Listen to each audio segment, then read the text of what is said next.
Nobody knows. Brian, if Michelle is the nominee, then Trump will lose. Could happen, but you don't know. If Michelle runs, I would tie Michelle into Biden all day long. Mimi Norman, Simi Valley, California. Bill, could you please answer on how Biden is able to continue to forgive student loans when the Supreme Court said he did not have the power? Mimi, I have answered this question 20 times on this broadcast. Now, I'm not scolding you.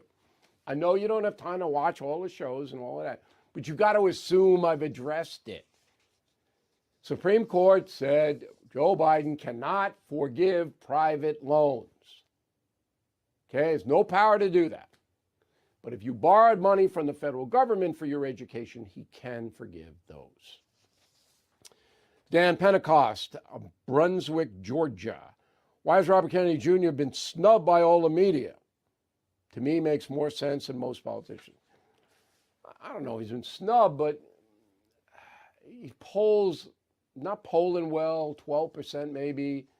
It's hard to understand him with the voice. It's not a good, it's a tough booking.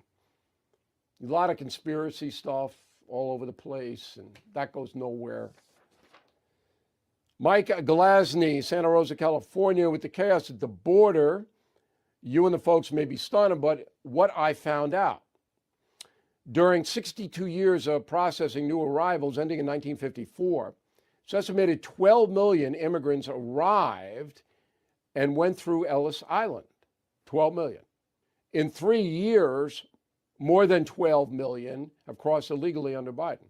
So 62 years to 3 years, and its number's the same. Now, I can't verify those stats with Michael, but interesting.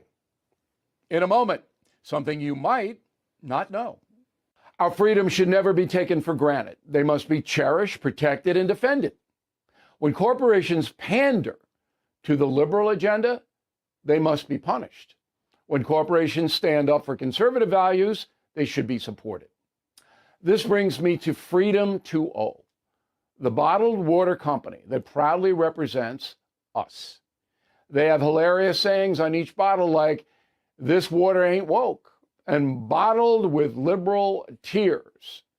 Use the code BILL for a 15% discount and subscribe to Freedom 2.0. We must never discount freedom, but we can discount water as long as you use the code BILL. Please visit freedom20.com to order now. That's freedom, the number 2, the letter O.com. Freedom20.com, use code BILL for 15% off. Hi, Sean Long for STL FenceWorks. STL FenceWorks is proud and excited to install American-made aluminum and vinyl fence products, as well as American-made decking. For instance, STL FenceWorks has teamed up with Jareth Manufacturing. Jareth invented the aluminum fence industry over 50 years ago. The Jareth product is wholly sourced and manufactured in the U.S., and STL FenceWorks is the third largest Jareth customer in the world. STL FenceWorks is vinyl fencing also, and not just white. We partner with National Vinyl Products to provide you with tan, clay, gray, and variegated wood grain vinyl fence products too, all made in the U.S. Not to be forgotten, STL FenceWorks is maintenance-free decking. STL FenceWorks is the #1 distributor of Wolf Cellular PVC in the Midwest, proudly manufactured in the U.S. and voted #1 maintenance-free decking product in the United States.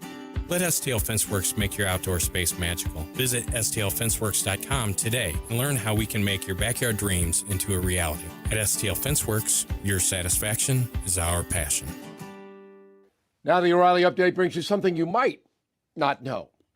Voters in New Hampshire finally casting ballots for the Republican nominee.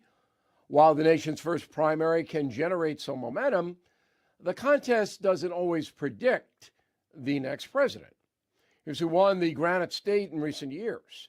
2004, George Bush the Younger ran unopposed for a second term. Democrat John Kerry carried the primary with 38% of the vote, beating Howard Dean, John Edwards, and Joseph Lieberman. 2008, Hillary Clinton narrowly defeated Barack Obama, 39 to 37%. On the Republican side, John McCain topped Mitt Romney by 6 points. 2012, Barack Obama ran unopposed for his second term. The GOP contest was won by Romney. In a distant second position, Libertarian Ron Paul. 2016, Socialist Bernie Sanders carried the Granite State with 60% of the vote, beating Hillary Clinton by a whopping 22 points. Donald Trump won the Republican primary, followed by John Kasich, Ted Cruz, Jeb Bush, Marco Rubio, and dead last, Chris Christie. 2020. The vote took place just weeks before the pandemic closed the entire country. Bernie Sanders won in a five-way contest. Pete Buttigieg came in second, Amy Klobuchar, Elizabeth Warren, and Joe Biden followed up. Mr. Biden was last. Today, folks up north will choose between Donald Trump and Nikki Haley. Current polling shows a tight race. Rules in the Granite State allow many non-Republicans to cast a ballot. That will help Ambassador Haley. And here's something else you might not know. Unlike Iowa, New Hampshire has a pretty decent track record of predicting commanders in chief. Since 1980, 5 of the 7 winners of the Republican primary, Ronald Reagan, Bush the Elder, John McCain, Mitt Romney, Donald Trump, all went on to claim the Republican nomination. This time around, my guess is Donald Trump will win New Hampshire, and he will also win the GOP nomination. Right back. Your safety is important, and I am happy to introduce you to Byrna, a self-defense solution that will help keep you and your family safe. Byrna offers a powerful, non-lethal pistol with tear gas, pepper, irritants, and kinetic projectiles that disable attackers for 30 to 40 minutes. It's all legal in every state, and no background checks are required. And they ship directly to your door, very private. They are American-made in Fort Wayne, Indiana, and are trusted by U.S. government agencies and hundreds of police departments. If you are a gun owner, you need options. Avoid the complexities that come with taking a life and having to defend your freedom in court. And if you're adverse to firearms, Byrna is a good alternative solution. So please visit Byrna.com/Bill to receive a 10% discount. That's BYRNA.com/Bill. Stay safe with Byrna. Thank you for listening to the O'Reilly Update. I am Bill O'Reilly. No spin, just facts, and always looking out for you. KLGY HD3 Clayton, K270BW Bellefontaine, KNBS Bowling Green. This is News Talk STL at 1019, 94.1, and always streaming at NewsTalkSTL.com. News this hour from townhall.com. I'm Keith Peters reporting. Polls are open in New Hampshire in the nation's second presidential primary. The focus is on the GOP, where polls show Donald Trump with a hefty lead over challenger Nikki Haley. But Gary Bauer, president of the conservative group American Values, cautions. I've also campaigned myself in New Hampshire, and I know they're very independent voters. So in these early races, you always have to ponder the possibility of a surprise. Trump is aiming for a commanding victory, which would secure a sweep of the first 2 GOP primary races and make a November rematch with President Biden likelier than ever. But Haley says as she campaigns Tuesday that she plans to stick around for her home state South Carolina primary next month.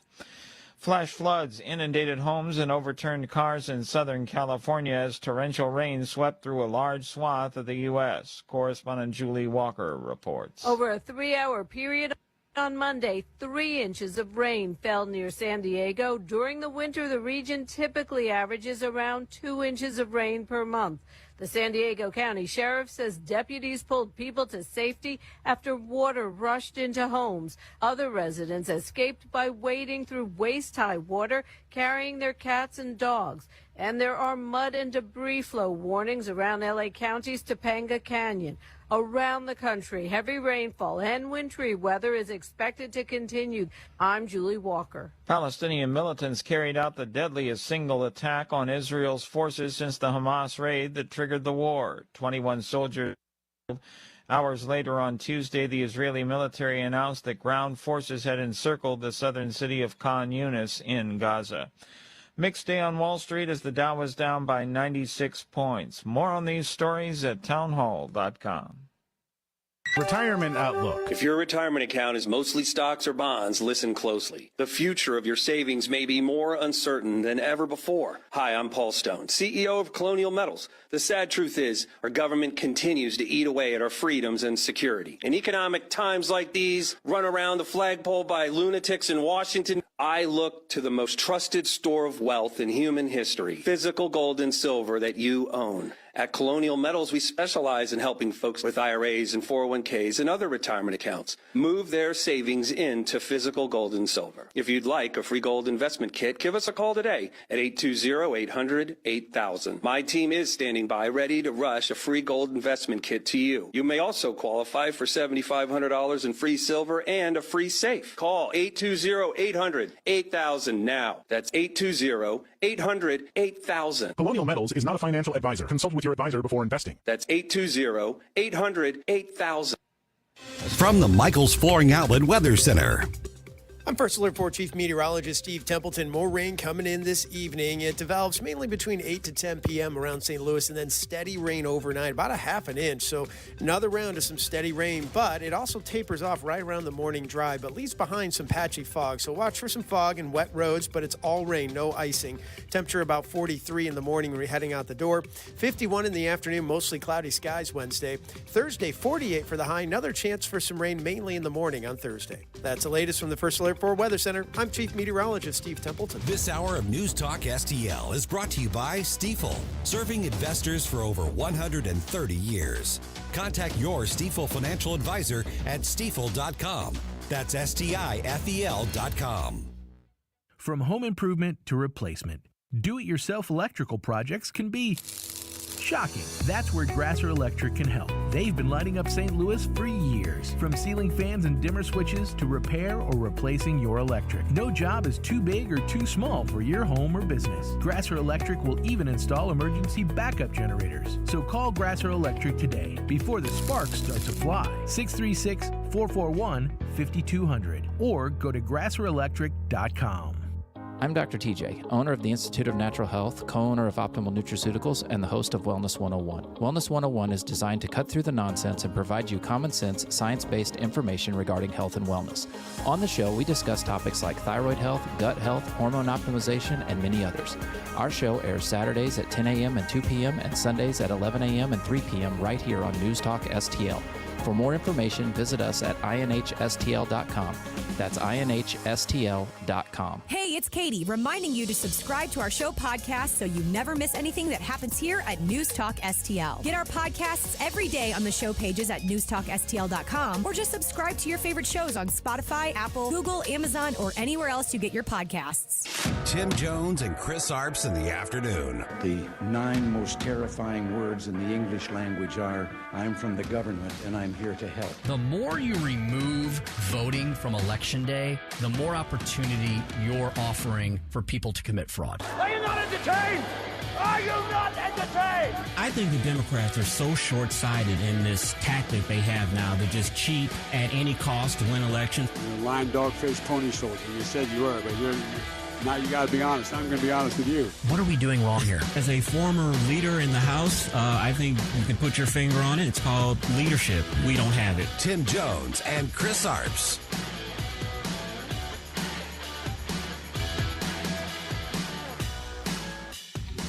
The beginning of the 2024 legislative session in the Senate has been nothing short of an embarrassment. A chamber designed to be occupied with civil, principled statesmen and women have been overtaken by a small group of swamp creatures who all too often remind me more of my children than my colleagues. As the leader of the Missouri Senate and with the full support of the true Republican majority, we will no longer allow this to stand. Today I've made the following changes to our Missouri Senate committee structure. The removal of Senator Denny Hoskins as the chair of the Committee on Economic Development and Tax Policy. The removal of Senator Denny Hoskins from the Senate Appropriations Committee. The removal of Senator Andrew Koenig as chair of the Committee on Education and Workforce Development. The removal of Senator Bill Eigel as chair of the Committee on Veterans, Military Affairs, and Pensions. The removal of Senator Rick Bratton as chair of the Select Committee on the Protection of Missouri Assets from Foreign Adversaries. The removal of Rick Bratton as vice chair of the Committee on Education and Workforce Development. The The removal of Senator Rick Bratton as Vice Chair of the Committee on Veterans, Military Affairs, and Pensions.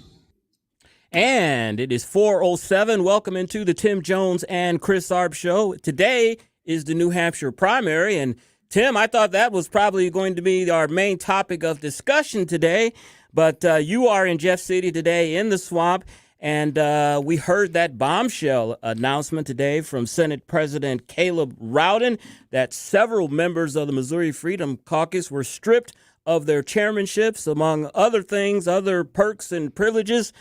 Tim, how are you? What's going on up there, man? Things have gone nuclear, Chris. I'd say the long so. and short of it. And, Chris, I have largely, you've known me for a long time. And even though I consider myself a principled conservative, and many have said I was the most conservative speaker we've had in 20 years, there were days when I was in the House, Chris, when the liberals said I was being too liberal and the conservatives said I was being too conservative, and I was generally caught in the middle. Hey, Chris, I need Joey to call Bill Eigel because his staff are saying that he's trying to call and no one's answering. Got it. So if Joey could get on that, that'd be great. Okay. Trying to do three things at once. That's here. all right. So, Chris, the aggravation I have is I do not feel that the true story is being told from the Jefferson City establishment. And I have largely held my tongue on calling people out individually and by name, but I feel I can do that no longer. All right. Caleb Rowden, Chris, the president of the Senate, and I've been watching the Missouri Senate and the House for nearly 20 years. Caleb Rowden is the worst leader I have ever seen in my time of watching the Missouri Senate. And it all started, Chris, when I was speaker and he was a freshman representative, and we were going to move the right to work bill, the worker freedom bill, for the first time in 35 years. And Caleb Rowden told me to my face that he would support me on that.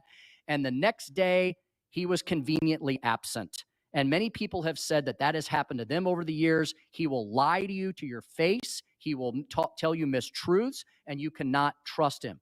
This is what happens, Chris, when you put someone of Caleb Rowden's lack of leadership status in one of the highest leadership positions in the Senate. I believe that what happened today was a result of that. Can you believe this, Chris? All the Missouri Freedom Caucus wants to do is advance conservative priorities.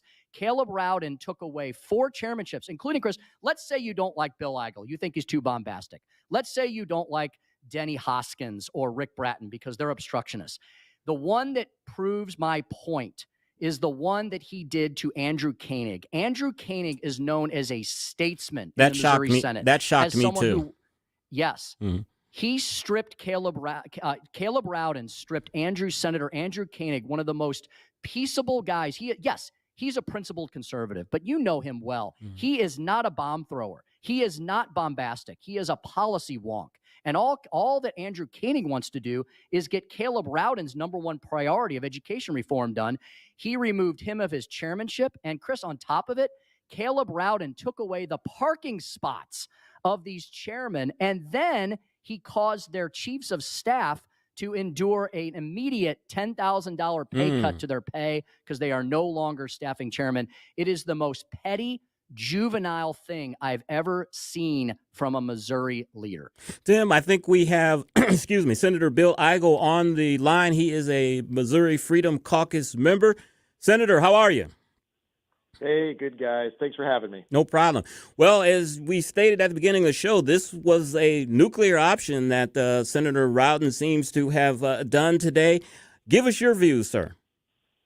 Well, I tell you what, it's pretty interesting just how angry the swamp gets when you really challenge them. In fact, they feel like they're so challenged that not only are they pulling our chairmanships because we're out there on the floor of the Senate making motions to pass the initiative petition reform so we could push back on these pro-abortion initiative petitions that are trying to enshrine abortion into our Constitution.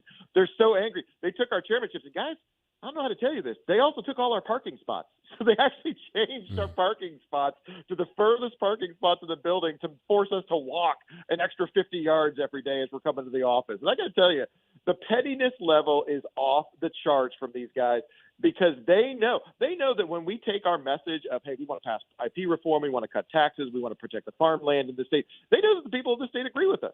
They know that the people will agree with us and that they're going to start calling all these rhinos and left-leaning Republicans down in Jefferson City that refuse to want to pass these things. And Caleb comes out today and says, well, I really want to pass these things. My question is, great, why didn't he vote for it last week? He had an opportunity to vote for it last week. Instead of voting for it, he joined with the 10 other Democrats and voted against the motions that would have brought IP reform to the floor of the Senate right away. And that's where he's been ever since. We've given him opportunity after opportunity, and he keeps saying this mantra of, let's trust in the system. Well, this is a system that has been failing Missouri for years. Not only does it not let initiative petition reform get through, it hasn't cut personal property tax. It hasn't done all those big red things that guys like me or Denny Hopkins or Andrew Koenig are talking about to move the state forward. So I'm going to go on. They're not going to silence me. I don't care how many names they call me. We're going to go on being just as loud, and we are going to be aggressive about putting it in their face that they're not being who they promised to be in campaign season. Yeah, Senator, let's set the record straight on all this, because I hope all Missourians within the sound of our voices or wherever they're listening to us around the world will know that what's happening here is we have a leadership team, Senator, that is not dedicated to moving Republican priorities. Isn't that all that you and the members of the Freedom Caucus, and I, in full disclosure, I've disclosed this a million times, I am the state director for the Missouri Freedom Caucus. I work for the State Freedom Caucus Network, which is a national group affiliated with the U.S. House Freedom Caucus. We are the conservative conscience of the country. There's 11 of these chapters around the country. Senator, my understanding is all that you have asked for is that Republican priorities move. This was a priority of Caleb Rowden's last year. He told me twice on 2 separate radio interviews that initiative petition reform was a priority for him. It remains a priority of the House. I believe the House has just reaffirmed that this week, today. It is a priority of the Missouri Republican Party. It is a priority of the grassroots. It's a priority of the voters. Senator, if this would have been a priority of Caleb Rowden's, would he have needed someone to ask him on the 3rd week of session to refer those bills? Would, as of the 4th week of session, which we just started this week, would he have referred those bills before now if it was a priority of his? Exactly. And the answer to that question is no. His actions do not match his words. He continues to stall these motions out, to stall these bills out after failing all of last session to get them done. For us, it's always been about policy. It's always been about passing these big Republican ideas. We're just sick and tired of waiting for the swamp to decide that it's time to do these big red things. The swamp has decided it's not time to do these big red things. It never is time to do these big red things. And look how angry they get when we hold them accountable. When we hold them accountable, they freak out. They start calling us names. They start saying that we're just obstructionists, that we're the chaos caucus. I'm not calling anybody any names. I'm just saying I want to get IP reform done. I want to cut personal property taxes in the state. And you know what? If we're not going to do that, then I really don't know what else we need to do down here, because we're not doing what we said we would in campaign season. Speaking with Senator Bill Eigel, St. Charles Republican and member of the Missouri Freedom Caucus. Senator, the critics of the Missouri Freedom Caucus are saying that you guys were trying to circumvent the process, that they were willing to work with you, but there is decorum and then there are rules and traditions. What do you say to that argument? Well, certainly, they're right. We are trying to circumvent the process that has failed us time after time, every single year, passing these big red ideas. Of course, we're trying to bypass the process. We're trying to bypass the status quo, because the status quo keeps failing. But the process that we're trying to implement is well within the rules of the Senate, that were all agreed to by every one of the senators at the beginning of this session.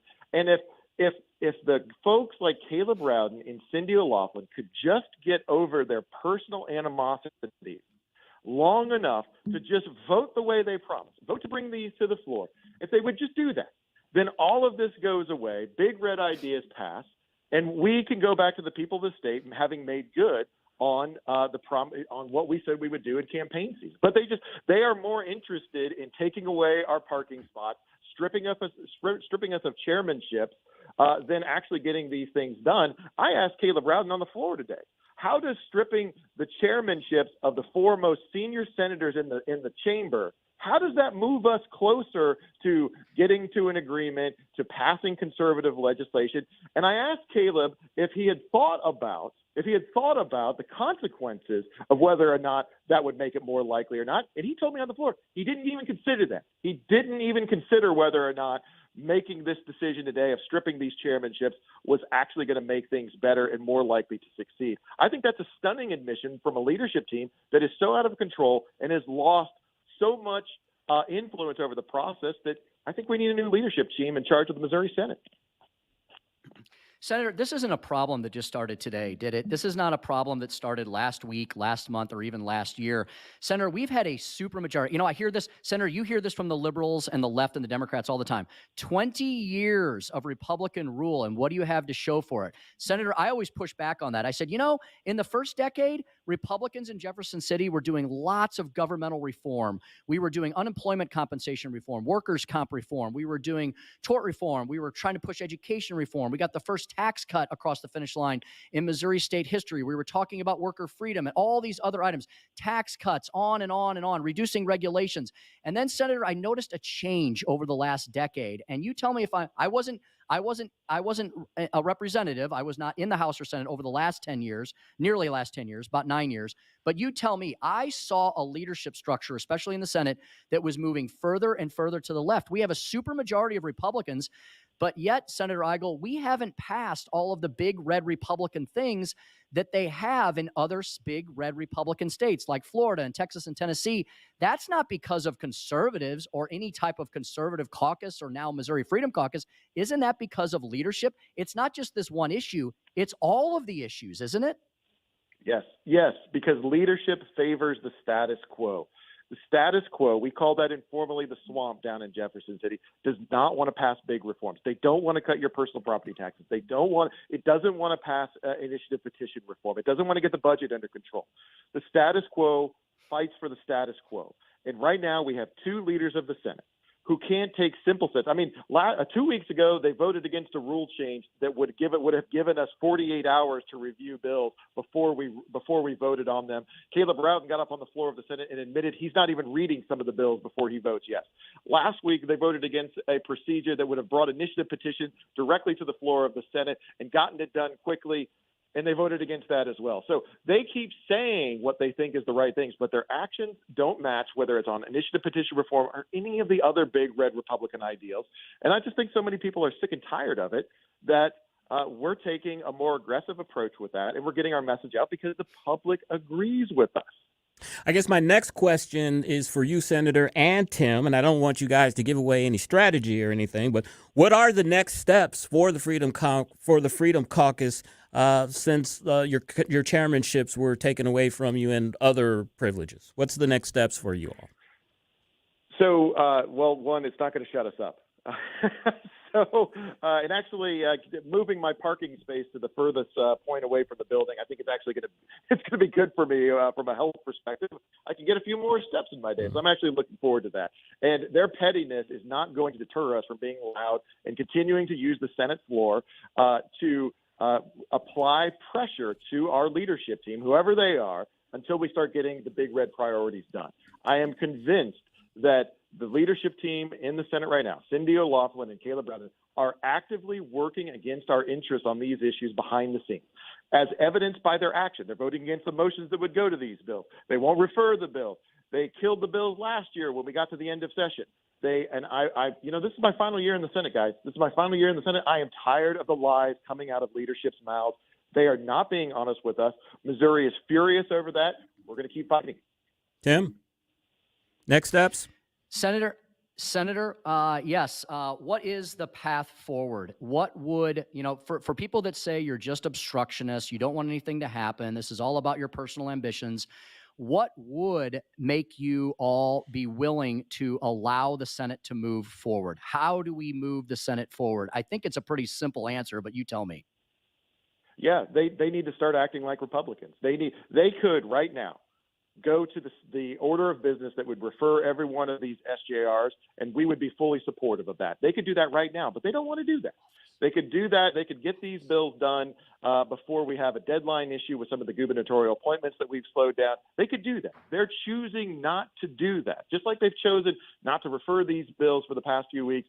If they start acting like Republicans, we're going to get along just fine down here in Jefferson City. And that is Senator Bill Eigel, member of the Freedom Caucus and represents St. Charles County. Thank you, sir, for your time, and I'm sure we will have you on the show many more times in the coming weeks and months before session is over. It's going to be a very interesting session. Get your popcorn ready. Awesome. Thanks, guys. Thank you. Fighting. Have a great day. Thank you.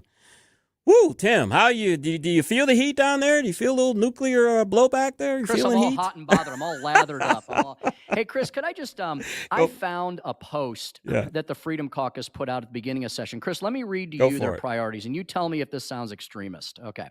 IP reform through concurrent majority ratification, budget reform, income and personal property tax cuts, education freedom and reform, defending pro-life protections, defending Second Amendment protections, preventing the foreign ownership of land, crime prevention and public safety, electoral integrity, government transparency and accountability, and medical freedom. Chris, by having to list those things, it leads me to surmise, and I think would lead anybody to surmise, that perhaps these things aren't being done in Jefferson City, and the Freedom Caucus is kind of sending up the bat signal and saying, this is a 4-alarm fire here, and Republican principals are not receiving the due that they deserve. Tim, I saw a Twitter exchange that you had with a prominent member of one of our grassroots groups. What would you say to his criticism that he says that he agrees with all of those tactics, that it's methods more than anything that where the disagreement is? Yeah, and I respect that person very much. I can still consider him a friend and an ally. Chris, desperate times call for desperate measures.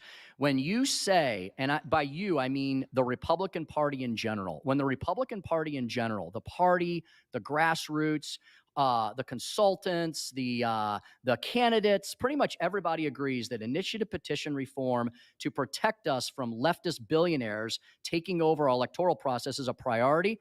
Chris, you refer that bill on the first day of session, or maybe the second, or maybe the third, or maybe the fourth. You don't let 3 weeks of session go by before saying, oh, yeah, I was going to get to that next. And now, Chris, we've entered the 4th week of session, and the initiative petition reform bills in the Senate have not even been sent to a committee.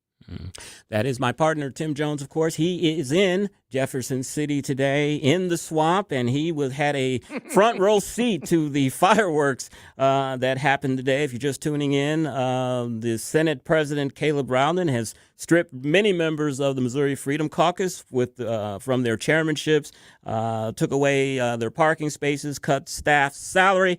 I'm sure this will be an ongoing story, and we will discuss it more and more in the coming weeks.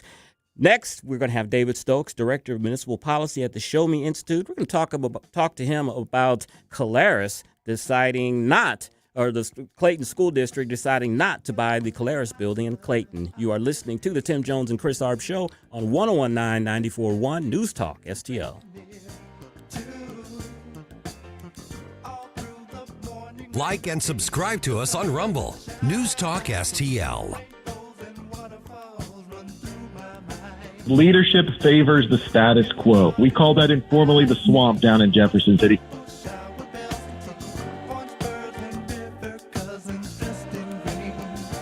From the Michaels Flooring Outlet Weather Center.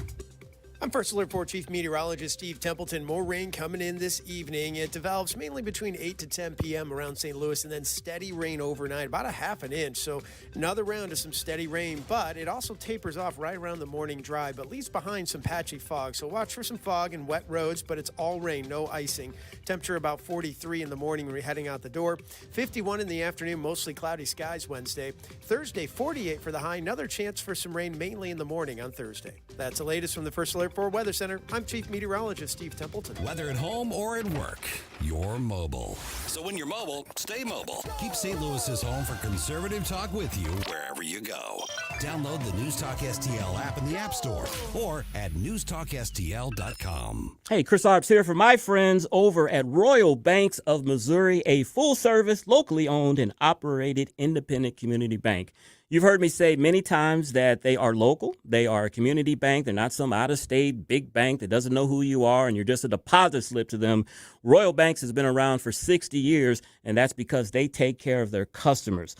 Royal Banks of Missouri offers 17 convenient banking locations throughout the St. Louis area, including locations in Hannibal, Missouri, across the river in Jerseyville and Granite City, as well as 2 locations in St. Charles. Royal Banks also has 200 ATMs across the Midwest to give you free access to ATM transactions and withdrawals, and they also have their convenient interactive teller machines that will connect you with a banker virtually and in real time. You know, as a customer at Royal Banks in Missouri, you'll find their personal service is second to none. Royal Banks has a full range of financial services, including products covering all your personal and business banking needs, auto loans and home mortgages, online and mobile banking, plus wealth management services. You can also open a checking or savings account online anytime, 24/7. All you have to do that is go to royalbanksofmo.com, royalbanksofmo.com, Royal Banks of Missouri, the community bank for your community. Ackerman Toyota had a great 2023, so Jay asked me to thank you for all of your support. Loyal customers making Ackerman Toyota number 1 in St. Louis Toyota sales. Number 1 out of the 75 Toyota dealers in the region in Camry and Corolla sales.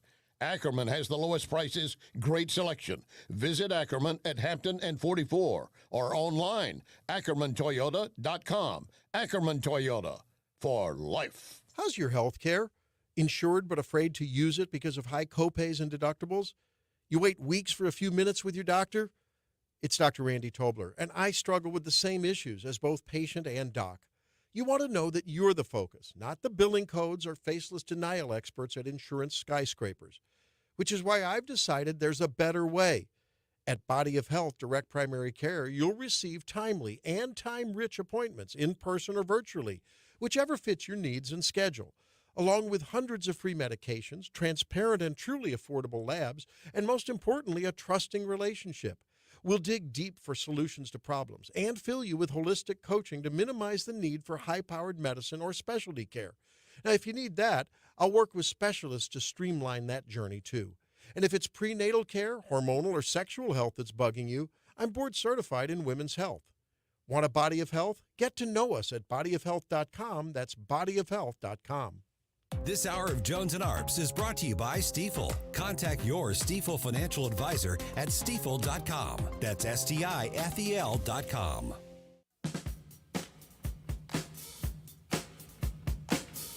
Tim Jones and Chris Arps in the afternoon.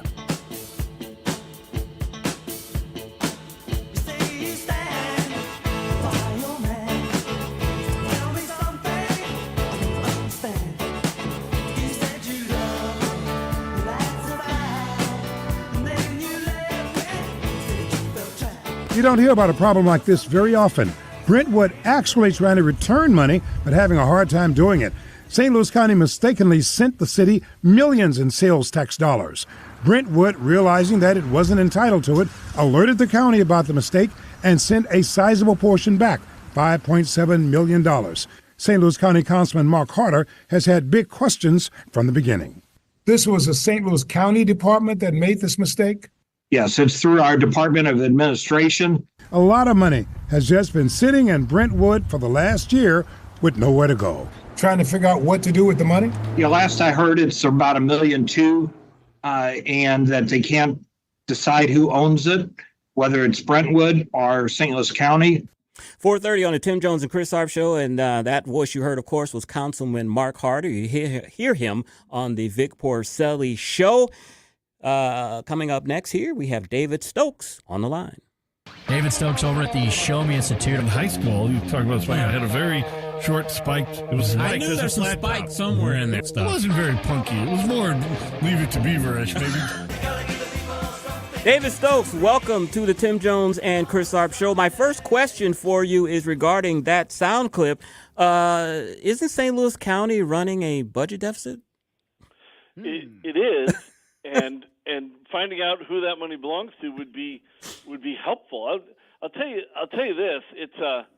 It's interesting. I commend Councilman Harder for staying on this. But years ago, I worked at the St. Louis County Council, and I worked for the councilman who represented Brentwood at the time, Councilman Kurt Odenwald. Mm-hmm. Now he's a judge, and when he was the councilman, because Mark Harder, again, commend him for working this. He doesn't represent Mid County; he represents West County.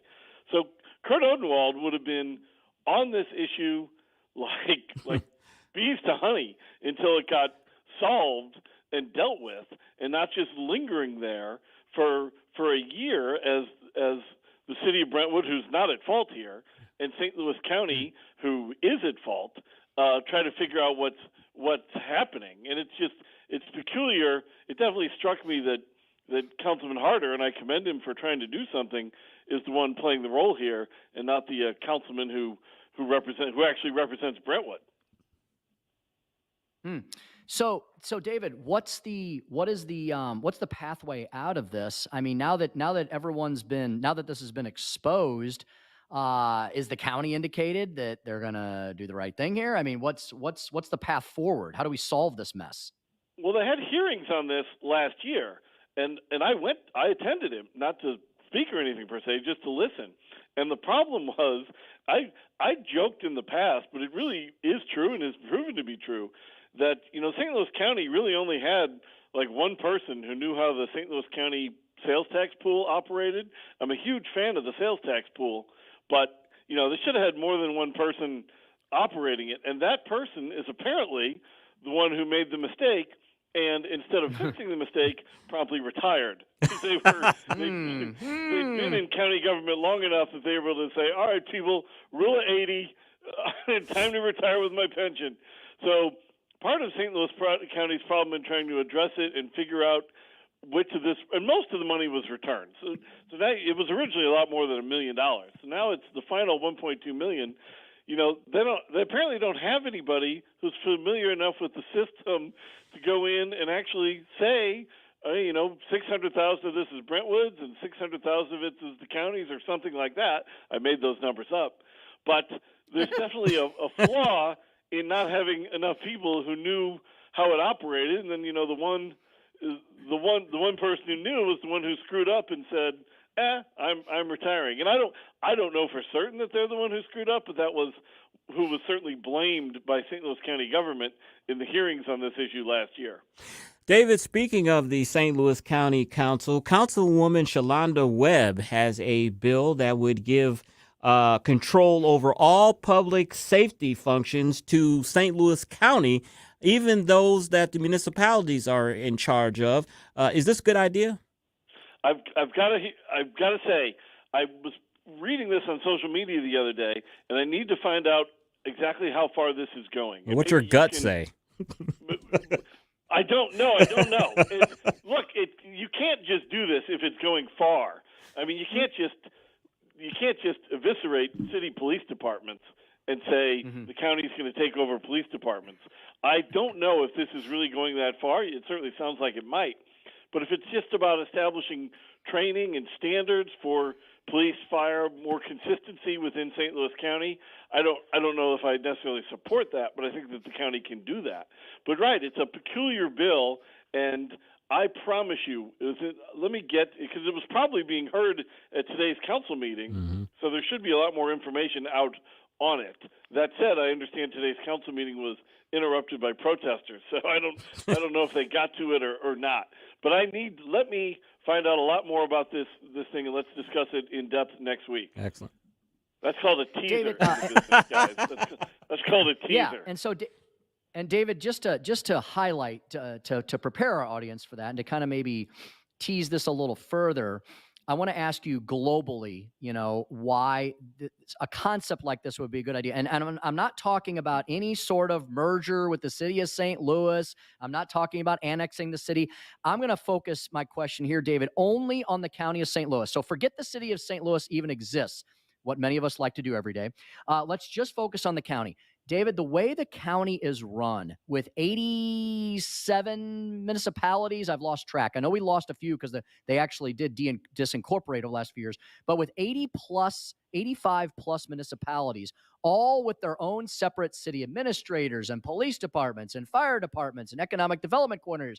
David, the county of St. Louis is the most I don't know what the right word is for it, conservative, or is the most anti-fiscally conservative way to run a regional government, isn't it? There's my understanding is it's over $1 billion of waste every single year.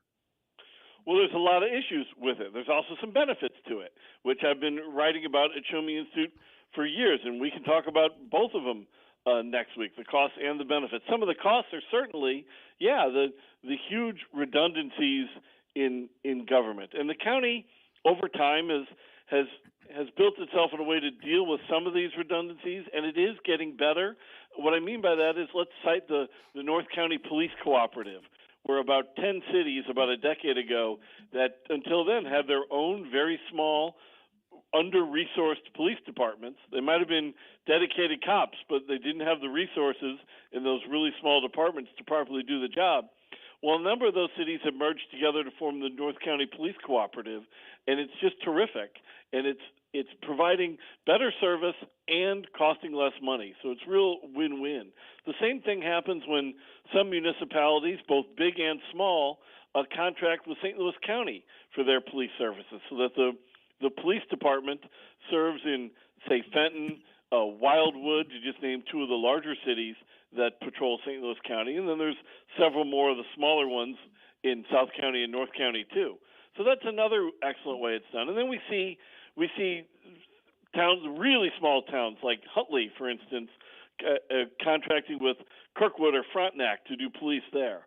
So it can be better, and the real thing that we stress, and I've been working on for decades now at Show Me Institute, is encouraging this sort of voluntary, bottom-up driven search for sharing services as much as possible. And we're seeing more and more of it, and it's a good thing. Better Together had a lot of good points out of it. Better Together made some real good ideas that I supported and made a lot of interesting points, and then they went too far with some things I didn't support. But, that's sort of that idea, instead of a top-down imposition, but bottom-up change as cities share services with others, as they privatize certain services, like how your town of Eureka privatized the water division a couple of years ago, Tim. These are exactly the type of things that at Show Me Institute we keep pushing, and it's the type of things that I get excited about, which is maybe something that says about how exciting my life is. David, we talked about this a couple of weeks ago, the Clayton School District wanting to purchase the old Caleres building. There's an old saying that says that you can't fight City Hall. Well, that has been dispelled. The Clayton residents were angry, and it appears that the Clayton School Board is backing out of buying the Caleres building. You have any thoughts on that, sir? This is a really good move, and I'm glad that the Clayton School Board has changed their mind. Definitely, as soon as it happened, a lot of people raised staunch questions about it. I certainly didn't support it at all. I don't live in Clayton, but I live very, very close to it. This was a bad idea. Taking a substantial commercial property off the tax rolls like this and making it into a tax-exempt property, that's a bad idea. That would be cutting their nose to spite their face, as Clayton School District would have lost significant funds themselves. And then inevitably, as many of the Clayton residents were properly complaining about, they'd have to go to the residents to raise taxes for the money that the school district took off the tax rolls. So really a good move to redo this, or to stop doing this and sort of change the plans and look over if Clayton needs to expand their facilities. I'm sure they've got smaller lots, maybe even some lesser used residential lots that would impact the tax base of Clayton far less than this one. So this is a really good move all around. David, let our listeners know what if, I was going to say what if anything. There's tons of things that they should check out at showmeinstitute.org. David, I'm sure you've got a bunch of interesting highlights and publications up about the current legislative session, other issues in our region, and maybe even an event or two. We do. Our next major event, and I'm delighted to promote it here, it's called Breakthrough or Setback, Examining the 4-Day School Week in Missouri. And it's going to be at our offices in the Show Me Institute. It is a breakfast meeting. It's on February 7th, 7:30 a.m. in the Central West End. And you can register online at showmeinstitute.org. James Scholes and Avery Frank from our team are going to be talking about their recent paper on the 4-day school week, which is becoming really common in rural Missouri and slowly but surely expanding to the more urban areas too. We don't have it much in the St. Louis area, but in Kansas City, some large suburban school districts have adopted it and gone to 4-day school week, not to mention a surprisingly high number of rural districts. So there's pluses to it, there's minuses to it, and they're going to have a great discussion about it, and I hope people check it out and register and join us. David, I can't let you get away without asking you about the Cardinals bringing back Matt Carpenter. I know you're a huge Cardinals fan. Your thoughts on that? Well, I'm a huge Matt Carpenter fan, too. I think we all are. Isn't he washed up, though? Let's look. I think people were worried 2 years ago that Albert Pujols was washed up when they brought him back, and we all remember what a great final year he had for us. I think in 1985, people said Cesar Cedeno was washed up, and Darryl he came Porter out of nowhere and blew things up for 2 months for us. So maybe we'll have the resurgence of Albert and Cesar Cedeno with Matt Carpenter in the summer of 2024. That's David Stokes, the eternal optimist and director of municipal policy at the Show Me Institute. David, thank you so much, and we'll talk to you again next Tuesday, my friend. Thanks, guys. See you next week. Excellent. Tim, we come back to the show, Chris's Corner. We're going to talk about Joe Biden, the University of Pennsylvania, and Chinese money. We're going to put that all together next on the Tim Jones and Chris Arps Show on 101.9 94.1 News Talk STL.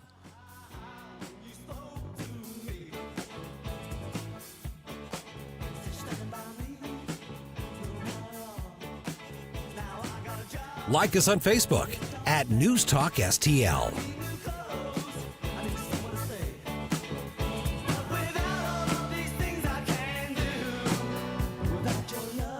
What the hell do you have to lose?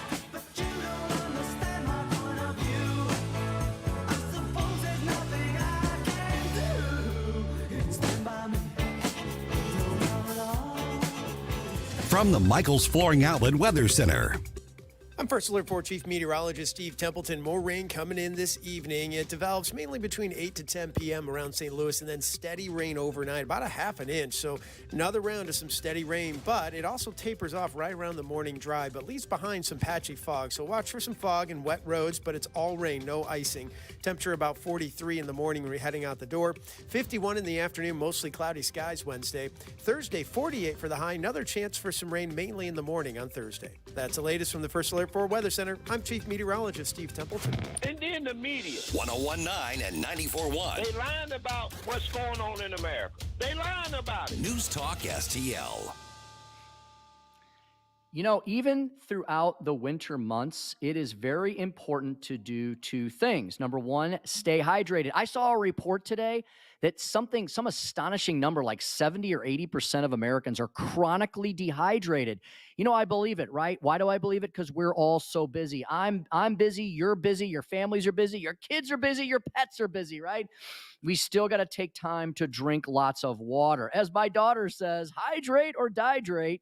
Yes, you really need to. You need to check out Jones Air and Water, because Everett Jones and the gang at Jones Air and Water, which you can find 24/7 at joneswater.com, they can provide all sorts of awesome drinking solutions for the water in your home. Number one, they can provide the Hydrotech HTO system, improving the hardness of this hard municipal Midwest water we have, improving the taste, removing the odors, and the Topper drinking system. We've got the Topper drinking system. I use it every time I'm in studio, and we have it at home. I use it there too. It provides water that is crisp and clean and refreshing. It takes out all the junk out of the water. It tastes like bottled water, but you don't have the expense of bottled water, and you don't have all the waste and refuse. Look at us. We're compassionate conservatives. How about that? Yeah, and they also can provide solutions for air, right? In the wintertime, you shut the windows. The air gets nasty if it's not properly circulated, if it's not cleaned, if it's not humidified. They've got the whole home humidifier system and all sorts of filters as well. By the way, folks, you can be a filter and take all this gunk out of your water and your air, or you can buy filters from Jones Air and Water. I suggest you do the latter. They can also test your home for radon. Yes, we have to have that done in the Midwest too. All of this and so much more, as I said, is found 24/7. All your air and water needs for your home or your business at Jones Water. JonesWater.com. That's JonesWater.com. Stand and Fight with Nick Schroer. Hey everyone, this is Nick Schroer from Stand and Fight every Sunday 8 to 10 p.m. If you need tree removal, storm damage, repairs to trees, tree trimming, pruning, if your bushes are out of control, call River City Tree Service. Free quotes right now, 314-270-8071, 314-270-8071. Professional tree services performed by ISA certified arborists. Request your free quote at rivercitytreeservice.com. News Talk STL is proud to have Doug Voss as part of our lineup every week. Doug has been a staple on St. Louis radio for many years as one of the leading financial experts in the area. You can hear Doug and Safe Money Radio 3 times every weekend on News Talk STL. And in case you miss anything, you can check it all out at DougVossSafeMoneyRadio.com. What else do our listeners need to know, Doug? Simply put, I focus on helping pre-retirees and retirees build, preserve, and protect retirement assets, and I've been helping my clients solve their insurance and financial needs for the past 33 years. I also strive to educate my clients on how to prepare for retirement, minimize the impact of market volatility on their assets, and deal with the challenges of increased longevity. Call me today at 844-676-SAFE. That's 844-676-7233.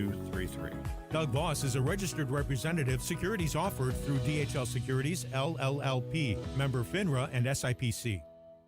So, you want Steph's Pizza, but you're in Lake St. Louis and it's just too far to go. Not anymore. Now you can feed that Steph's Pizza craving quickly and conveniently in Lake St. Louis. Same great menu with a new location.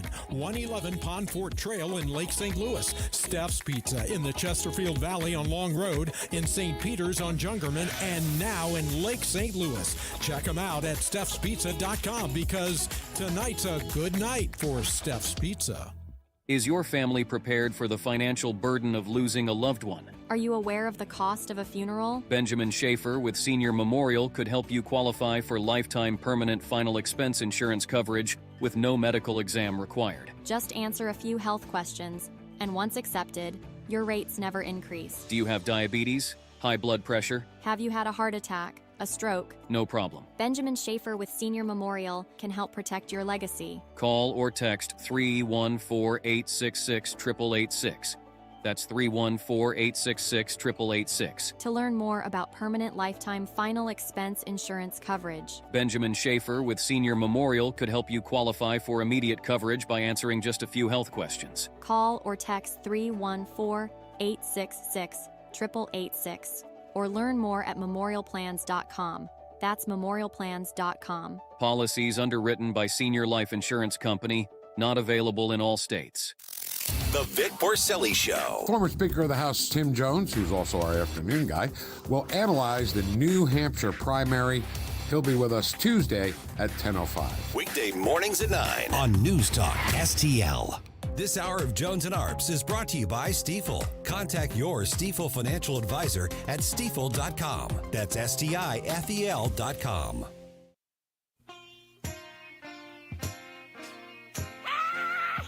Tim Jones and Chris Arps in the afternoon.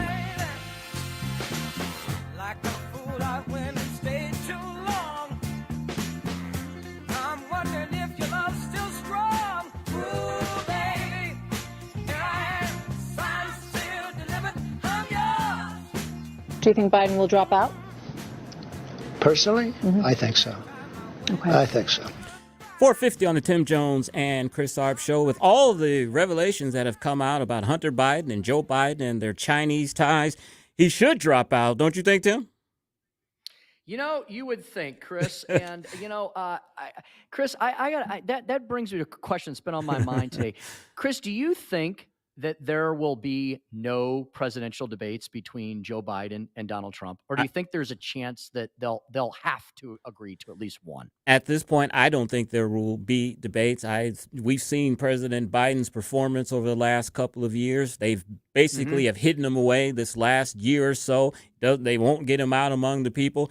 I don't think he's going. I don't think there's going to be any debates. Be the first time in a long time, probably pre-1960, before there's no presidential debates. But I am not holding my breath. I am not either. And Chris, there was a big you and I went poll crazy yesterday. And we did a ton of polls, which I think was good because a lot of stuff's coming out right now. I think we talked a little bit about the Harvard Harris CAP poll that came out. Yes. And Chris, I'm gonna give you all credit for this because you have been on this issue for the last 2+ years. Chris, for the first time, I believe, in electoral history, Chris, the immigration issue, according to Harvard Harris, is the number one issue on the minds of voters as we head towards November. Isn't that amazing? It is. Finally. I did see that poll this morning. It has eclipsed the economy as the number one issue. The economy had been the top issue. I think 37% of Americans were concerned about immigration, and I think the economy is 32%. That is another millstone that is hanging around the president's neck. Let's talk about the other one next on Chris's Corner. Chris.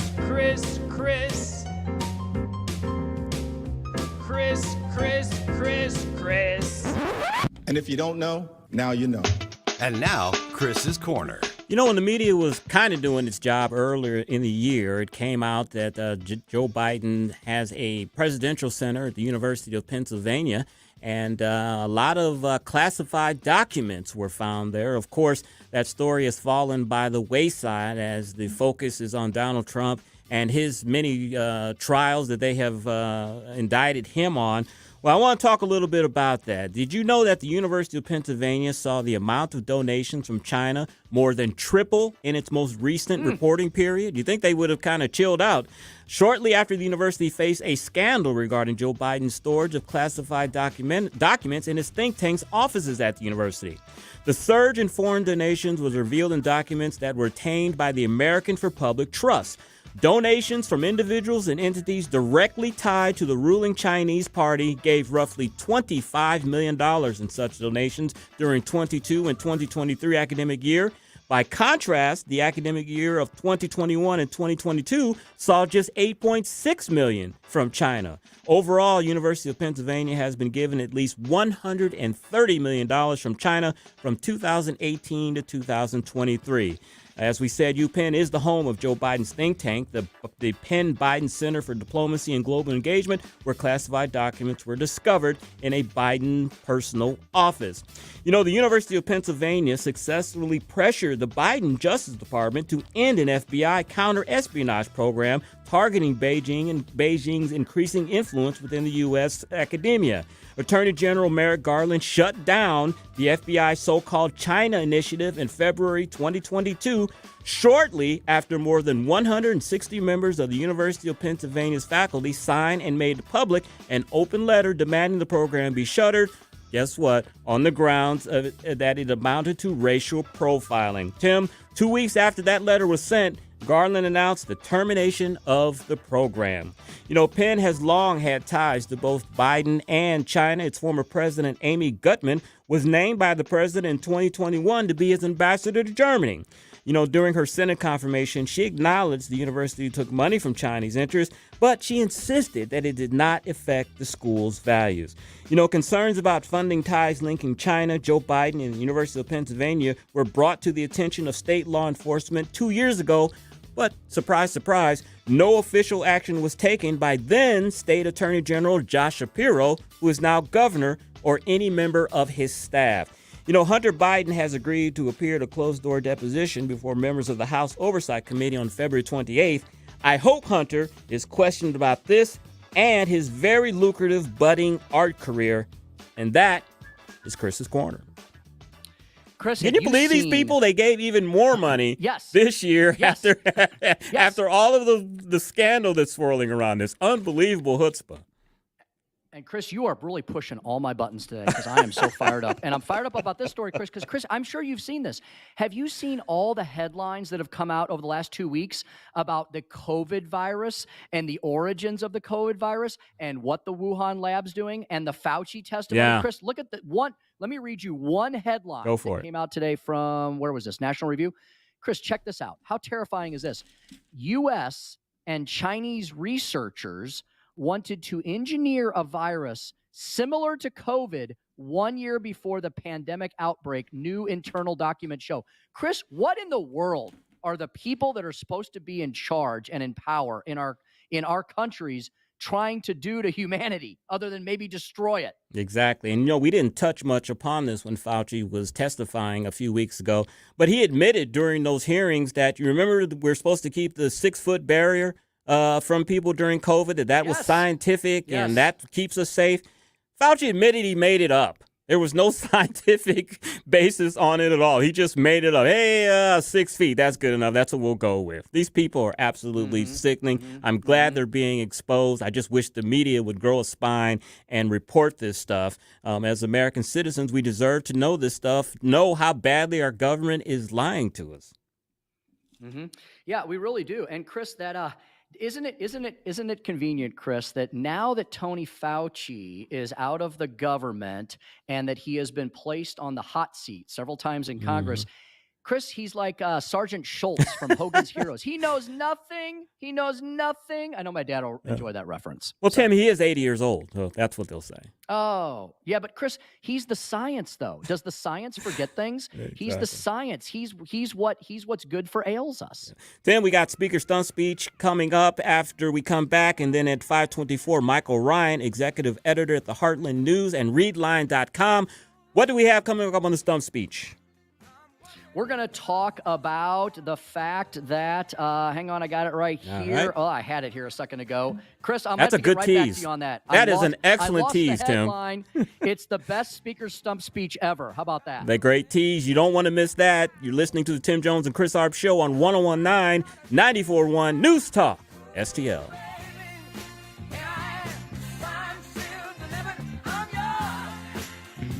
This is Rob with St. Louis Bathroom Renovation, and we'd like to let you know you don't have to maintain the grout in your home anymore. The grout on the floor or in your shower or bath area. How would you like zero grout in your bathroom? At St. Louis Bathroom Renovation, we focus on grout-free options for your bathroom. If you hate cleaning grout, St. Louis Bathroom Renovation, 314-477-6476. 314-477-6476. Give us a call. Hey, it's Tony Colombo from my friends at A+ Plumbing and Drain, and they truly are our friends because they have done it all at our house over the years, from putting in a new faucet to installing a whole new bathroom from scratch. The team at A+ has always done great work for a great price. A+ Plumbing and Drain is a local, family-owned business that can take care of all your plumbing needs and specializes in new construction and home renovation. Call A+ for your next project at 636-288-7126 or through Facebook at A+ Plumbing and Drain.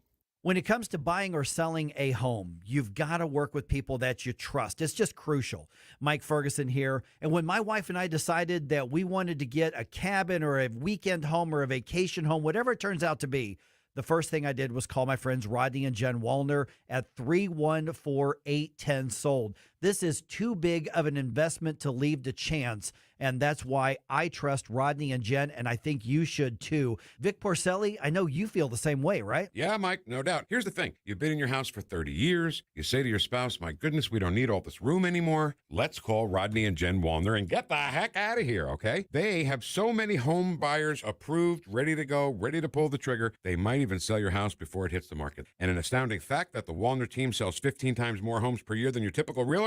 Nobody else you should go to or call than Rodney and Jen Wallner, the Wallner Home Selling Team at Berkshire Hathaway. 314-810-SOLD. That's 314-810-SOLD. KLGY HD3 Clayton, K270BW Bellefonte, KNBS Bowling Green. This is News Talk STL at 101.9, 94.1, and always streaming at newstalkstl.com. News this hour from townhall.com. I'm Keith Peters reporting. The main story out of the New Hampshire primary today is the GOP race between Donald Trump and Nikki Haley. Haley tells the Salem Radio Network that she plans to remain in the Republican presidential race. We're going to go on to my sweet state of South Carolina, and they're going to vote, and then we're going to go on further. And I think, that's democracy. That's exactly what makes America strong, and that's what we're going to continue to focus on. But we feel very good about where we are. While Trump says he has a message for voters who are still choosing between him and Haley. Look, if they want a great country, if they want a country where we say, make America great again, there's nothing like it. Make America great again. That's all you have to say. We are making America great. Polls show Trump with a commanding lead over Haley in South Carolina. A Russian missile attack has targeted the Ukrainian cities of Kyiv and Kharkiv, killing at least 6 people, wounding dozens, and damaging residential buildings. Correspondent Charles de Ledesma reports. The Russian barrage included more than 40 ballistic cruise anti-aircraft and guided missiles. At a scene of destruction in Kharkiv, rescue workers cleared debris. Kharkiv Mayor Ihor Terekov says an entire section of a multi-story residential building has been destroyed, trapping an unknown number of people. Ukraine's national police have shared video showing the aftermath of the strike, with injured people being given medical assistance. I'm Charles de Ledesma. Meanwhile, Turkish legislators have endorsed Sweden's membership in NATO, lifting a major hurdle on the previously non-aligned country's entry into the military alliance. On Wall Street, a mixed day as the Dow was down by 96 points, the Nasdaq rose 65, the S&P advanced 14, oil down to $74.37 a barrel. More at townhall.com. Relief Factor pain relief that's natural, pain relief that works, and pain relief that attacks the source of the pain. That's the experience of tens of thousands of Americans who are taking Relief Factor right now. See their incredible video endorsements at relieffactor.com and then order your 3-week quick starter pack for just $19.95. That's less than $1 a day. Find out if it can work for you like it works for me by ordering your 3-week quick starter pack today. Relieffactor.com, relieffactor.com. Be the next success story. Seth Holhouse brings hope and insight as he fights against socialism and communism on the Man in America podcast, now available on the Salem Podcast Network. The role of the digital world in shaping our perception of the real world cannot be overlooked. It seems like all of these mechanisms are dividing us in endless ways. Subscribe to Man in America today on Apple, Spotify, Google, YouTube, Rumble, or at SalemPodcastNetwork.com. From the Michaels Flooring Outlet Weather Center. I'm First Alert 4 Chief Meteorologist Steve Templeton. More rain coming in this evening. It develops mainly between 8 to 10 p.m. around St. Louis, and then steady rain overnight, about a half an inch. So another round of some steady rain, but it also tapers off right around the morning drive, but leaves behind some patchy fog. So watch for some fog and wet roads, but it's all rain, no icing. Temperature about 43 in the morning when we're heading out the door. 51 in the afternoon, mostly cloudy skies Wednesday. Thursday, 48 for the high. Another chance for some rain mainly in the morning on Thursday. That's the latest from the First Alert 4 Weather Center. I'm Chief Meteorologist Steve Templeton. This hour of News Talk STL brought to you by Chris Cooper and Serenity Wealth Management. Discover little-known strategies that could be the difference between choosing the care you deserve or having someone else decide it for you. Get a free copy of Chris's book at serenityltc.com. The Herzog Foundation is the vision of its founder, Stanley Herzog, and it exists to promote and accelerate the development of quality Christ-centered K-12 education. Hi, this is Daryl Jones, president of the Herzog Foundation. Our primary goal is to advance Christian education so that families and culture flourish. The legacy of Stan's business career centers around making national transit ecosystems accessible and sustainable. Likewise, the legacy of Stan's philanthropy centers around making the ecosystems of Christian education more accessible and sustainable for families across the nation. Visit HerzogFoundation.com to learn more about our programs, including trainings, scholarships, conferences, news, and our podcast, Making the Leap. Visit HerzogFoundation.com to learn more and sign up for The Lion, an initiative of the Herzog Foundation that carries articles covering a wide range of issues facing American families and culture. HerzogFoundation.com. Free speech is alive and well in America. So what's going on? Right here. To me, this looks like the run-up to World War II. News Talk STL. They're playing with fire. Democrats are destroying the country. News, analysis, opinion. This hour of Jones and Arps brought to you by Window World. Simply the best for less. 314-993-1800 or visit windowworld.com. Tim Jones and Chris Arps in the afternoon. The 9 most terrifying words in the English language are, I'm from the government and I'm here to help. The more you remove voting from Election Day, the more opportunity you're offering for people to commit fraud. Are you not entertained?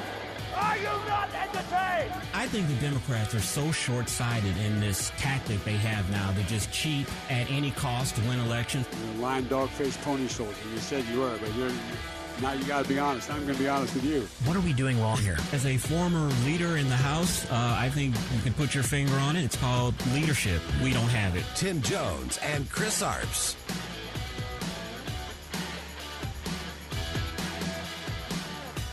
5:06 on the Tim Jones and Chris Arps show. My partner Tim Jones is in the swamp today, and it was a good place to be because if you were listening at the top of the show, big news out of Jefferson City today. Tim, tell the audience a little bit about it, those that may have missed it. Yep, Chris. So thanks to everybody for being with us this afternoon. Of course, as many know, as I've been saying for the last month or two, I handle a lot of projects just like Chris. We love the radio. We love being on every day, but we do a lot of other things to pay the bills. And I represent a lot of national think tank groups like Americans for Tax Reform, the American Legislative Exchange Council, and now the State Freedom Caucus Network. We have a Missouri Freedom Caucus here in Missouri. There's been versions of this over the years. This is not something that just popped out of the woodwork. There was a conservative caucus in the Senate for over 5 years that our good friend Senator Bob Onder helped to found. There was a conservative caucus, may still be one in the House. But we started a Missouri Freedom Caucus. There's 16 members currently, and they started session this year and said, look, the Republican supermajority has been failing Republican voters because we have not been pushing forward and accomplishing the big red Republican things.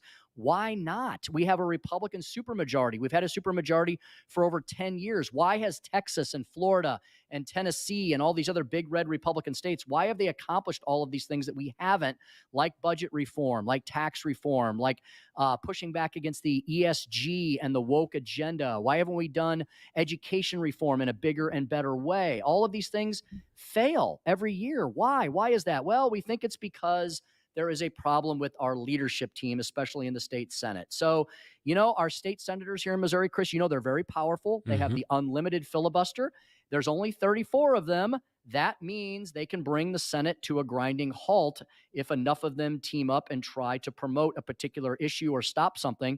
The Missouri Freedom Caucus in the Senate has been saying, let's do big red Republican things. Let's start with initiative petition reform. That was the number one priority last year. Everyone from leadership all the way down to freshman legislators and grassroots and voters and the party agreed that that was so. We went through 3 weeks of the session. We're in the 4th week of the session already. It seems like yesterday, Chris and I were here for opening day. We're in the 4th week of session. Initiative petition reform bills, none of them have been referred in the Senate. None of them. So the Freedom Caucus last week threw down the gauntlet and said, let's refer these bills. And leadership didn't like that they threw down the gauntlet. Instead of working with the Freedom Caucus for a path forward, they decided to come out today in a surprise move and strip 4 Missouri Freedom Caucus members of their chairmanships, including one of the most honest brokers up here. Yes, he's a hardcore conservative, but he's very much known as a statesman, a policy wonk. St. Louis County Senator Andrew Koenig, even his chairmanship was taken away. He's known as like the great peacemaker. He's the uniter, not the divider. His chairmanship was taken away. Their parking spots were stripped from them. That shows you how petty this is.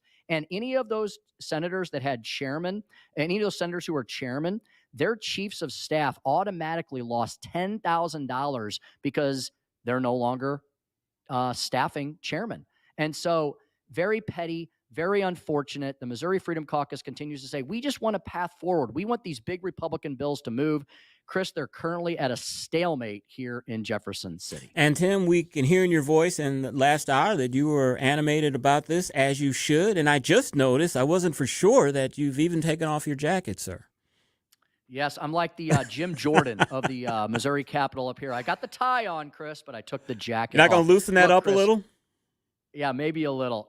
Chris, all that, and forget about the Freedom Caucus as an entity. Chris, I would argue that Missouri has not been a movement conservative state because we have not gotten these big priorities over the finish line.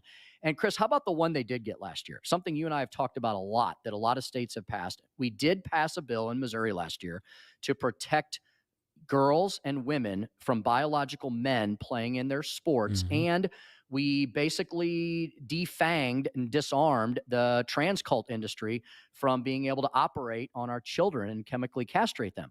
Well, that bill made it across the finish line, Chris, but something weird happened to that bill in the Senate. Senate leadership put a 4-year sunset on that bill. What was the reason for that, Tim? Why did they give a why did they put a sunset on it? You want the real reason? Yes. Because Washington University convinced Senate leadership to put that sunset on. Okay. That's the real reason. That sounds like a very political reason, definitely. Tim, as we know, what happened in Jefferson City was the big story today if you are in St. Louis or you are a Missourian. But there is other news today. Today is the Yes, sir. New Hampshire primary. New Hampshire has a tradition where Dixville Knox, a little town in New Hampshire, they have their caucus a minute after midnight. And Nikki Haley won all 6 of the votes in Dixville Notch. Does this mean she's going to have a good night tonight? I doubt it, Chris. You and I, like we said earlier, and folks, if you missed any of our show from the first hour, Jeff Allen said it was one of our best hours ever, Chris. He texted us just now. So you want to jump on our podcast page, newstalkstl.com. Chris, yesterday you and I went through, we played like pole tennis yesterday. You talked about a pole, I talked about a pole. We went through about 5 or 6 of them. Chris, from everything you've seen, I think we both agree, and we don't always agree, but on this, I think we agree that Donald Trump is going to win the New Hampshire primary. He's going to win it handily. Chris, have you seen or heard anything today that would change your mind on that? Not really. I think the polls that we saw, we had Robert Cahaley from the Trafalgar Group on Monday. He's very accurate pollster. He had Haley down by 15 points at least. I don't think she's going to make that up in one night. We've always talked about that if she does not do well in New Hampshire, will her money dry up before South Carolina and the Nevada primaries? Now, she does have a fundraiser scheduled for January 30th with 3 or 4 big billionaires. It'll be very interesting that if she doesn't do well tonight, will that fundraiser be canceled? Yeah, Chris, these things happen fast, right? Like yeah. Ron DeSantis won second place in the Iowa caucus, and yet a few days later, he looked at all the numbers, he looked at the writing on the wall, he looked at the electorate in all of the states coming up, and he decided at 4 p.m. on Sunday afternoon to drop out, less than a week after he finished second place in the Iowa caucus. After he got his ticket punched, as he said, to go on. He did. Yeah. That was funny, though. Nikki Haley somehow knew that this was going to be a 2-person race. I mean, it didn't make her speech sound so weird anymore. But, Chris, if she gets beat by what the polling estimates are, 20 to 30 points, I think she really has to reconsider her primary. And you made a great point yesterday. Nikki Haley is a young person. She's bright. She's accomplished. If she wants to continue a political career, I'm not sure losing the New Hampshire primary by double digits and then going in and getting thumped in your home state of South Carolina is the way to have a future. It is not. Tim, you texted me the title of the Speaker's stump speech, which is, quote, right-wing media is taking over the country. Before we get to that, I want to tell you about this story that CNN had. The Los Angeles Times is in a, quote, a state of mayhem as layoffs cloud the future of the newsroom and a host of editors have abruptly head for the exits. So that's a good segue for the Speaker's stump speech. Mm-hmm. Listen to me, listen to me. I'm very consistent. I'm a very stable genius. It's time for the Speaker's Stump Speech, sponsored by Hanson's Tree Service at hansonstree.com. Chris, I often refer to, quote from, read portions of, or are inspired by various publications that many would agree, and I would agree as well, that are on the conservative side of the story, right? And I also view that as the sane, not the insane, the sane side of the story. I think it's the proper way to have a lens of America right now. Common sense conservatism. Well, Chris, today, I may shock our listeners a little bit. I'm going to read from left-wing media because, Chris, left-wing media, at least this one fellow with this one publication, Chris has decided that the Tim Jones and Chris Arps show is taking over the media world. Chris, the title of this piece, right-wing media is taking over. Now, Chris, I feel emboldened I feel lifted up by that because you and I, every day, don't we feel like we're beaten down? We always feel like it's 10-1, 15-1, 20-1, and it doesn't matter where you are on the right side of the political spectrum. If you're on the center-right side of the political aisle, you probably look at the media world every day and you go, oh, good grief, they've got CNN, they've got MSNBC, they have all the alphabet soup networks of ABC, CBS, NBC, PBS. There's all this journalistic media of the Washington Post and the New York Times. Mark Levin calls them the New York Slimes. The LA Times. I could go on and on and on. Yes, in recent years, finally, we've had an explosion of common sense conservative media, but we don't go back that far. We're still in our infancy. Rush Limbaugh, our great grandfather, started this movement, in our lifetimes. Mm-hmm. And it has grown, it has blossomed, but, we still only have 2 major cable networks out of all the other networks that are left-leaning. We've got Newsmax, we've got Fox News, we've got a couple others like OAN, and that's about it. But we've got talk radio and others. Well, I don't know that any of us believe that right-wing media is writing the script or the narrative every day, or that we're taking over the media empire. But you know what?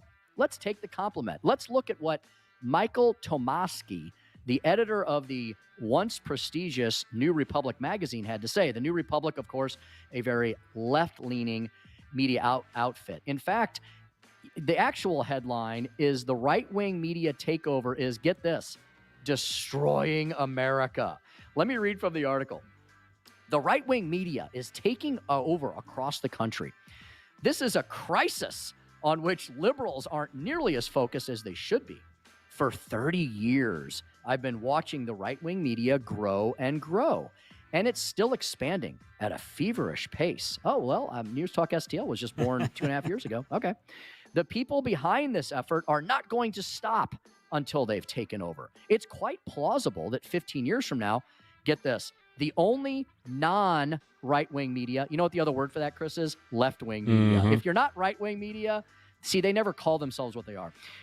It's quite plausible that 15 years from now, the quote, only non-right-wing media of note in this country will be the New York Times, National Public Radio, and a couple of legacy networks, which will be shells of their former selves.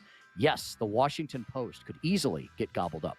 So that's one big difference between the mainstream media. See, they won't call themselves what they are. They're the mainstream media. That's one big difference between the mainstream media and the right-wing media. The moguls of right-wing media, all 2 of them, are not out simply to cover the news. They and the editors and reporters they hire, oh, you mean there's actual people at these things? Okay.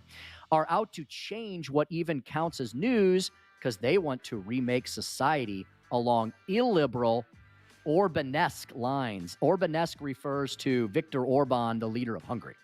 Here's another difference. The right-wing media are far more relentless on the attack. One little whiff of blood, and they're like sharks to a hobbled seal. Oh, for the love of God. Chris, our good friends... Our good friends at the Hotline, the Committee to Unleash Prosperity's daily email newsletter, I guess they're part of the right-wing media too. They wrap up this little piece that they brought to my attention by saying, in psychology, this is a classic case of what's called projection, ascribing undesirable feelings or emotions onto someone else rather than admitting to or dealing with the unwanted feelings of oneself. Folks, the right-wing media, whatever that means, is not taking over America. They're simply providing an alternative to the left-wing liberal lunacy that has been forced down our throats for nearly a century or more. And that's the Speaker's stump speech for today. And let's face it. The right-wing media, Chris. It is, and let's face it. What was the name of that progressive radio network that folded about 20 years ago? They were supposed to compete with Rush Limbaugh. They had a bunch of investors, and it didn't last. I mean, it's market force. What was it? Something America. But it's market forces. Look, if people are watching Fox News and are listening to the Tim Jones and Chris Arps show and other conservative radio talk shows, it's because they're popular and the content is what people want to hear. You know, Fox News is not sending out things to hypnotize people to make them watch Fox News. Fox News has been number one for the past 30 years. It's because it's content that people want to watch. And because liberals don't understand market forces, they're not business people, they just don't seem to understand that. They think because they offer the progressive view that everybody should cling to that and want to watch and listen to that, and people don't. And Chris, you just made an excellent point. It is the progressive view, right? Chris, if all of these quote mainstream media sources, which are not so mainstream, Chris, if they just actually reported the news in an objective fashion, then we wouldn't have anything to argue about, would we? But they don't. They drive a narrative, and the narrative is a left-wing liberal one. I've always said, look, the best thing that progressive networks and radio could do to try to revive themselves is just admit that you're liberal and that you're progressive and that your programming has a slant. Instead of putting up this facade that you're fair and balanced and we just give it straight down the line. That's why they have no credibility. Everyone knows they're in the tank for the Democrats and that the liberal news media is basically an arm of the Democratic National Committee. We all know that. Just be honest. That's why Fox News and conservative programs are popular, because you know where they're coming from. Yes, and Chris, they don't hide it.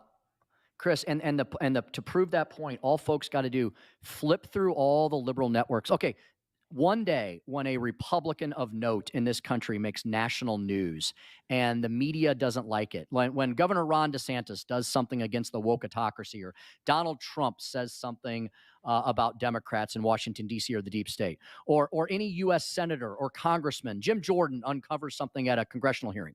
If it's something they don't like, Chris, as we know, flip through all the liberal networks. They're all saying the exact same thing. They're in the narrative business. They're not in the fact and truth-telling business. And unfortunately, they haven't been in the fact-telling business for a long, long time now, and that's why they are bleeding listeners. That's why they are bleeding viewers.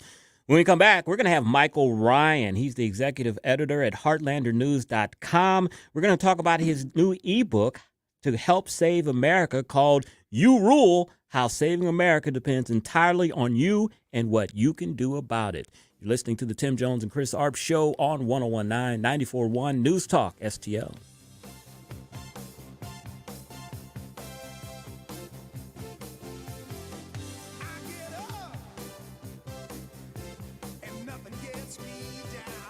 Like and subscribe to us on Rumble. News Talk STL.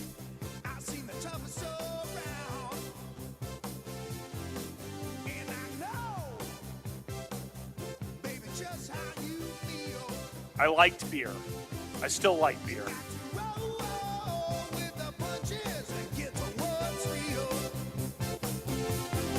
From the Michaels Flooring Outlet Weather Center. I'm First Alert 4 Chief Meteorologist Steve Templeton. More rain coming in this evening. It develops mainly between 8 to 10 p.m. around St. Louis, and then steady rain overnight, about a half an inch. So another round of some steady rain, but it also tapers off right around the morning drive, but leaves behind some patchy fog. So watch for some fog and wet roads, but it's all rain, no icing. Temperature about 43 in the morning when we're heading out the door. 51 in the afternoon, mostly cloudy skies Wednesday. Thursday, 48 for the high. Another chance for some rain mainly in the morning on Thursday. That's the latest from the First Alert 4 Weather Center. I'm Chief Meteorologist Steve Templeton. St. Louis's new choice for conservative talk. Moved here from Indianapolis. Decided to find a conservative talk show. Live and local. It's the Kim Gardner question. Yeah. Is this just incompetence or is there malice behind this? This is News Talk STL. Hey, folks, you're in luck. It's a great time to contact Hanson's Tree Service. I want you to go to hansonstree.com. That's hansonstree.com and check out everything they can help you out with. Why do I say it's a perfect time? We've got a warming trend, right? We've got the snow and the ice and the cold temporarily behind us for now. Yeah, look, I'm not Pollyannish about this. I know we've got another, 6-7 weeks of winter weather. I know that little rodent's going to tell us what for next week, right? So if you have had any damage to any of the big trees around your home or business over the last few weeks, and I would submit that we all have, then we all need to call Hanson's Tree Service, 636-379-1830, 636-379-1830, hansonstree.com, hansonstree.com, to get out and clean all that up. Clean up all that subterfuge, get all that stuff out of there. And how about talking to Chad Hanson and his licensed arborist about getting some organic mulch on your property? Yeah, we've had a lot of erosion. I was looking at my mulch beds today going, holy Toledo, do I need to get Hanson's out here to spruce up our beds? Even in the winter, yes, you want to protect everything that's in those beds. You want to get them ready for spring. I know it seems so far away, but it's right around the corner. Put that organic mulch down, get those trees cleaned up and more. Again, 636-379-1830, or do what I do and go to hansonstree.com. That's hansonstree.com. Investment advisory services offered through OWLFI LLC, a SEC registered investment advisor. Insurance and education services offered through Serenity Wealth Management. Are you or someone you know providing or managing care for a loved one today? Did you know there could be more cost-efficient solutions for funding long-term care, even those currently living in a skilled care facility today? Financial strategist and long-term care specialist Chris Cooper of Serenity Wealth Management can show you tax-efficient strategies available to help your family manage care concerns. Whether planning for the future or managing care for a loved one today, solutions exist to provide the financial peace of mind you deserve. Hi, I'm Chris Cooper, and I'd love to send you a free copy of my new book, A CPA's Guide to Tax-Free Strategies for Long-Term Care. You'll learn about strategies to empower you and your family, protect your savings, and make sure your loved ones get the quality of care they deserve. Request your free copy of Chris's book by visiting SerenityLTC.com. That's SerenityLTC.com. This hour of Jones and Arps is brought to you by Stifel. Contact your Stifel financial advisor at Stifel.com. That's STIFEL.com.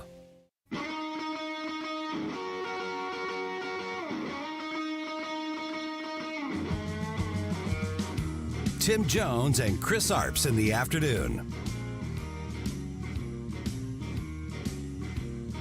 In-N-Out Burger plans to close its only restaurant in Oakland because of crime in that area.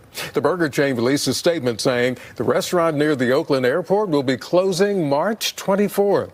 The statement says despite taking repeated actions to make things safer for customers and employees, they're still regularly the victims of car break-ins, property damage, thefts, and armed robberies. The company's statement also said, quote, "This location remains a busy and profitable one for the company, but our top priority must be the safety and well-being of our customers and associates. We cannot ask them to visit or work in an unsafe environment." The company also said that all employees will be offered either a transfer to another In-N-Out location or offered severance pay. 527 on the Tim Jones and Chris Arps show. You know, Tim, when you hear clips like that, you almost think that America is unsavable, that it's all over, that we all need to either move to Montana or find some property in Australia. But our next guest, he says that America can be saved. He is Michael Ryan, executive editor at HeartlanderNews.com and Readline.com. We're going to talk about his new book, You Rule, How Saving America Depends Entirely on You and What You Can Do About It. Welcome, Michael. Hey, thanks for having me. So tell us, what's the premise of the book? How can we save America? Well, it's really a short ebook that's online. Mm-hmm. But it's just something that is born of many years of newspaper editorial writing. I became very concerned about the country, and this is going back years and years. And I just thought, what can we do about it? And so I just wrote this little thing, and I put it out there to see what can be done with this. And I just think a lot is being said these days about supposed dangers to democracy. Both sides in the political debate say the other side is a danger to democracy. Well, I think the biggest danger to democracy is ignorance and apathy about politics and civics and the news and how our system of government actually works. I think not knowing the three branches of government, what they're responsible for, is a danger. Not knowing, the first five, the First Amendment rights, there's 5 of them, and how to apply them, that's a danger to democracy. And I think not understanding how just great and exceptional this country is, enough to just love it madly, whatever its flaws, is a danger to democracy. There was a poll just, I think last March, that found that patriotism is very important to only 38% of Americans and just 23% of adults under 30. Wow. And in 1998, now compared to that, the 38 overall percent, the number in 1998 was 70%. Felt that patriotism was very important to them. And now it's 38%. That's Michael, scary. how important is it in today's world, especially as we are approaching an election that many feel could truly determine two very different directions that the country is going to go into. How important is it for all people, whether you're a political person or whether you can't stand politics? This is the world in which we live. This is the reality in which we reside. How important is it for people to get engaged and involved in this process, a little bit or a lot of bit, depending on how much they have time for? On a scale of 1 to 10, probably 100. This is a free country, okay? And that means we are all sovereigns. We are all sovereign citizens. That means that nobody rules over us. We rule. And that's why I called it You Rule.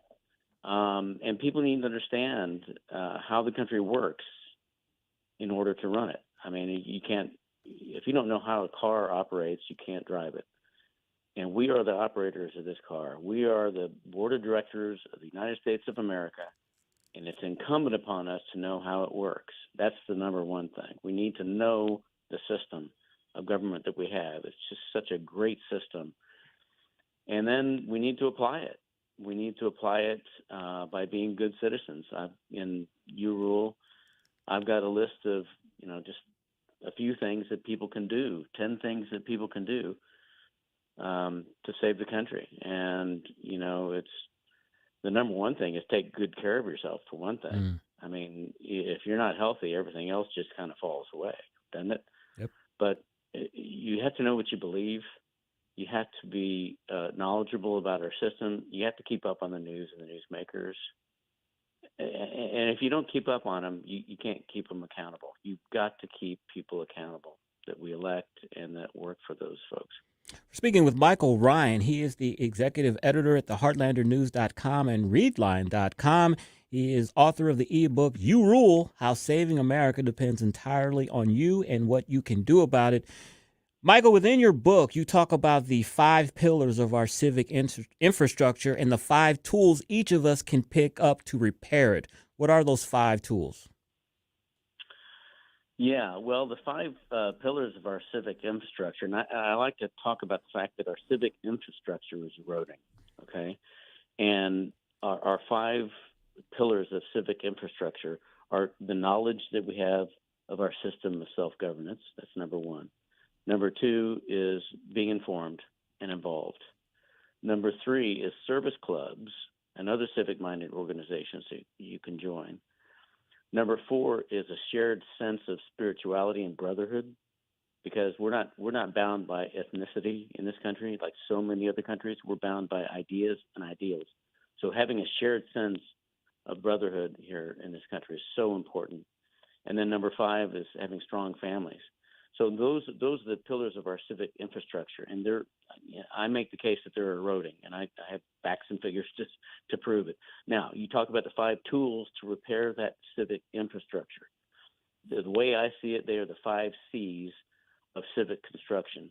Number 1 is civics, and we just had a story in one of our publications here that said there's a proposal in Wisconsin to mandate patriotic civics instruction in schools, and that's being fought.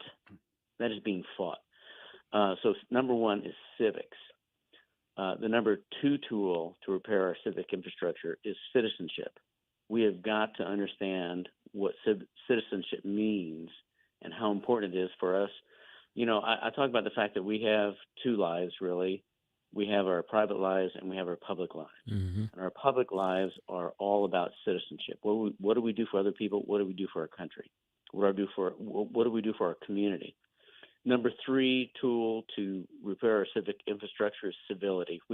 If we can't get along, we're not going to get anything done. I mean, I like to say that we got to get a hold of ourselves rather than our neighbor's neck. We've got to be civil with each other.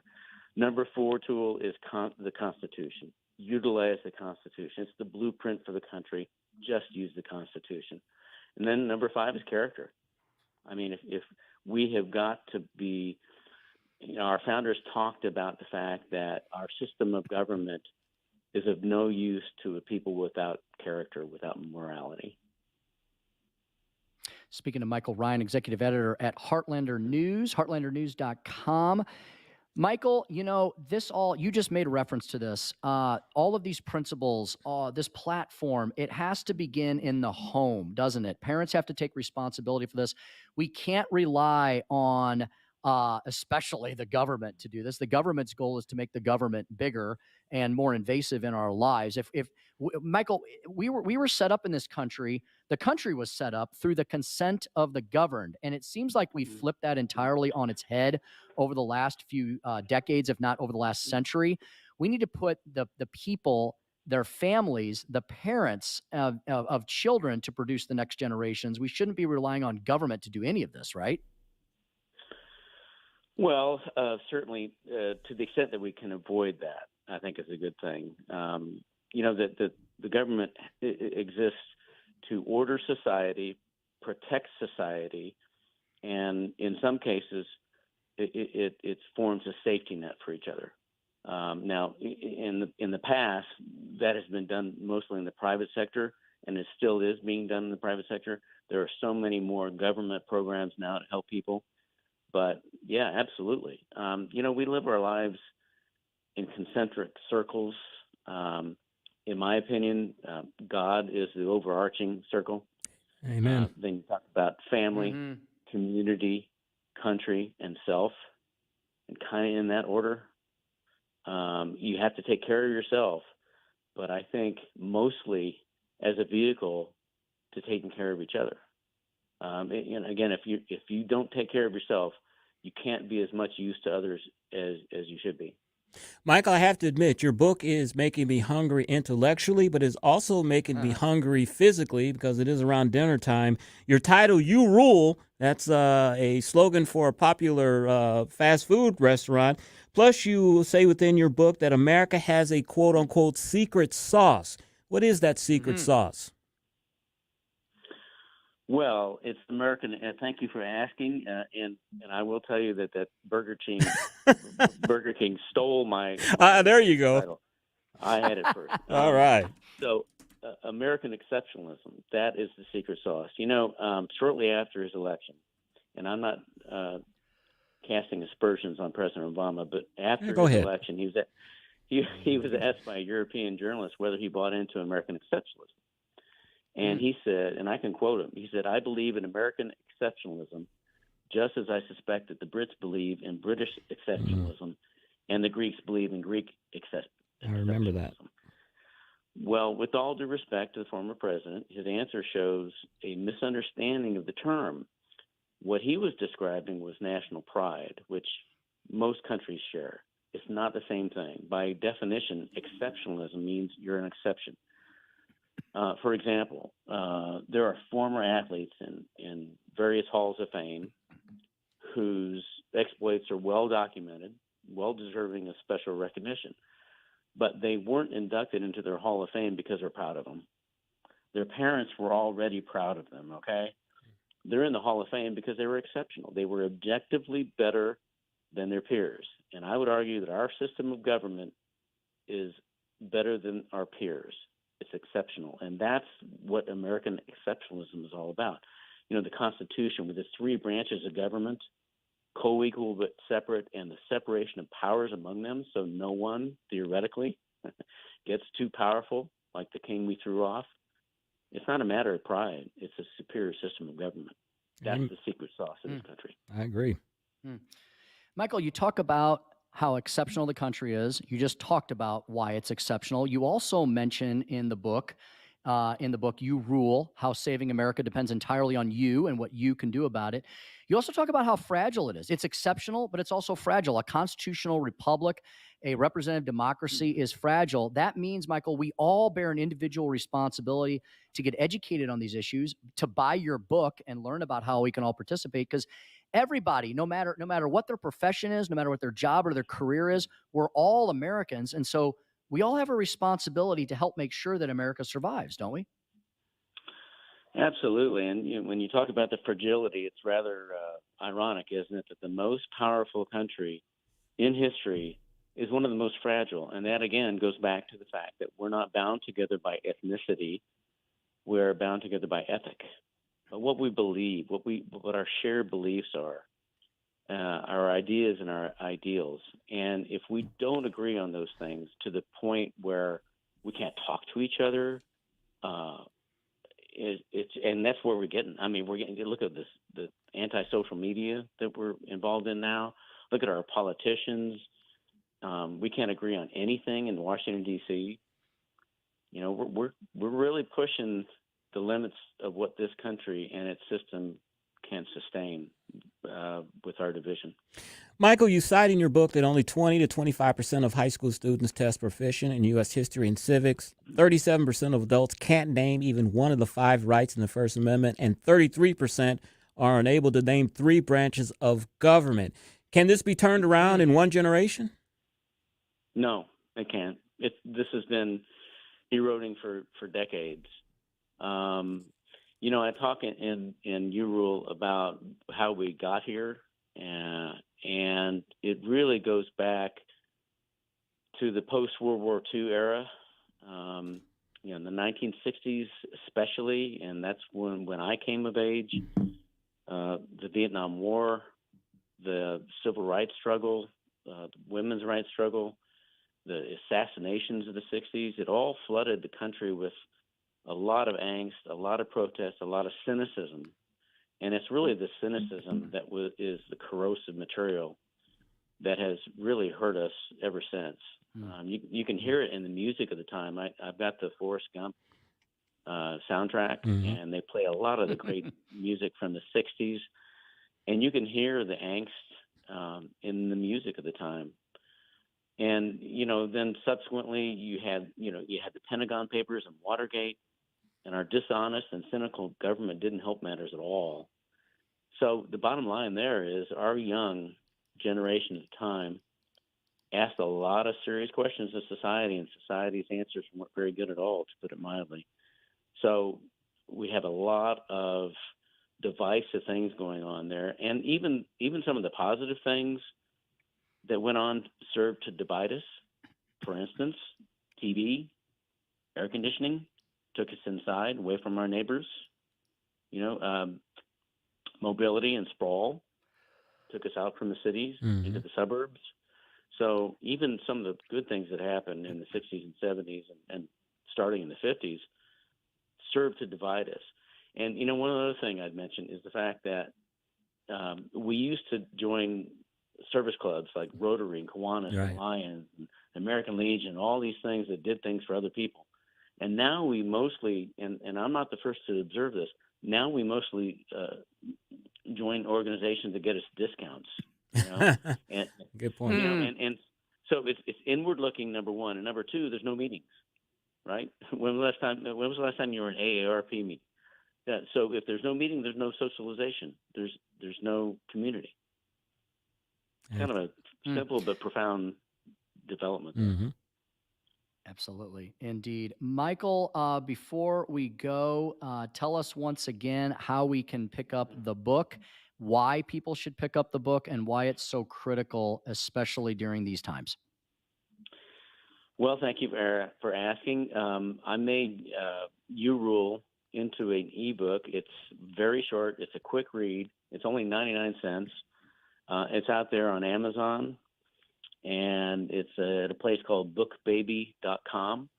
And I'm told that some of the links might be on your site from this cast. We will do that. Okay. Yeah, it's a quick read. I think it's an important read. And my goal is to get this in bulk someday to some of the civic and student organizations out there and really get this out there, because it's going to take several generations, and we need to get this into the schools. We've been speaking with Michael Ryan, executive editor at the heartlandnews.com and readline.com. We were talking about his ebook, You Rule, How Saving America Depends Entirely on You and What You Can Do About It. We will have a link on News Talk STL to get the book. Michael, thank you so much for joining us, and best of luck to you. God bless. Thank you so much. God bless. Thank you. Very interesting title, concept, and I hope America can be saved. I mean, those statistics that I cited from his book were pretty dire, Tim. But, you know, as conservatives, we are naturally optimists, and if we want to turn this country around, we can do it. Chris, it's up to us. Yeah. As one of the lines from Michael's book that jumped out at me as I was reading some of the reviews and summaries here, he says the American Republic is in great danger, mostly from our own ignorance and indifference. Chris, we can turn this around because we're not under attack by foreign adversaries. We're doing the problems that we have largely are caused by ourselves. We got to get our fiscal house in order. We need to secure our borders. And Chris, we need to make sure we preserve our institutions that have withstood the test of time for 230 plus years now. And I'm paraphrasing here, President Lincoln, but he said that America will not be destroyed by foreign enemies, that we will be destroyed and being taken down from within. And that's what we see when we see these progressive liberals that says women can be men and men can be women and all of that nonsense. We've got to turn it around before it's too late. God has blessed this country greatly over the last 200 plus years. That is no doubt. But I just worry, is God's patience going to run out on us? I hope not. You are listening to the You're listening to the Tim Jones and Chris Arps show on 101.9, 94.1 News Talk STL.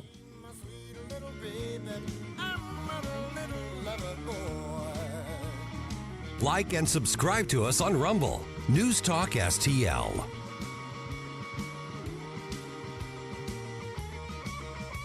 We're not bound together by ethnicity. We're bound together by ethic.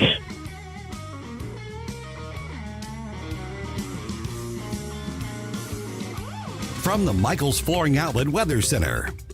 I'm First Alert 4 Chief Meteorologist Steve Templeton. More rain coming in this evening. It develops mainly between 8 to 10 p.m. around St. Louis, and then steady rain overnight, about a half an inch. So another round of some steady rain, but it also tapers off right around the morning drive, but leaves behind some patchy fog. So watch for some fog and wet roads, but it's all rain, no icing. Temperature about 43 in the morning when we're heading out the door. 51 in the afternoon, mostly cloudy skies Wednesday. Thursday, 48 for the high. Another chance for some rain mainly in the morning on Thursday. That's the latest from the First Alert 4 Weather Center. I'm Chief Meteorologist Steve Templeton. On the next, Larry Connors, USA. The New Hampshire primary is underway. I think we know who's going to win, but what is it going to mean in the end? Larry Connors, USA. Now, weeknights 6 until 8 on News Talk STL. Is your portfolio prepared for the biggest risks facing investors today? Hi, it's Tim Jones. High inflation and a rapidly changing economy may impact your investments. If you haven't made appropriate changes, your portfolio may not be positioned to address some of the biggest risks in today's economy. That means it's time to request your free portfolio review from the ClearPath Wealth Management Group at Stifel. You can hear their latest views on the markets and investing during On the Money, hosted by Stifel financial advisors Bob Stockdale and Eric Robert, every Saturday morning at 9 a.m. on News Talk STL 101.9. They can help you get organized, guide you through critical retirement decisions, and create a portfolio designed around your needs. To schedule your free portfolio review, go to clearpathinvesting.com. That's clearpathinvesting.com, or call 636-695-2650. That's clearpathinvesting.com, 636-695-2650. Stifel Nicholas & Company, Incorporated, member SIPC and NYSE. Hey, it's Tony Colombo. The new year is upon us, and the cleaning pros at Zero Res are starting things off with a bang with what I think is their best offer ever. Book a cleaning in January and mention the Colombo special, and you'll get 3 rooms of carpet cleaned starting at just $119, plus you can take $50 off an air duct cleaning. We trust Zero Res with our home, and after you take advantage of this amazing special, you will too. Just remember to mention the Colombo special when you call 314-474-2020 or book online at ZeroResSTL.com. It may be cold outside, but one of the best ways to warm up this winter is with a visit to Johnny's Hideout in High Ridge, Missouri. Located 10 minutes from 270 in Gravois, Johnny's is the go-to St. Louis sports bar and grill experience featuring over 30 big TVs, full bar, excellent, awesome food featuring the famous Johnny Dow's chicken wings, live music with local musicians, and a huge game room. Johnny's Hideout opens 7 days a week for lunch and dinner. Check out the speaker of the house table on your next visit. More information, jhideout.com. That's jhideout.com. Johnny's Hideout in High Ridge. This hour of Jones and Arps brought to you by Window World. Simply the best for less. 314-993-1800 or visit windowworld.com.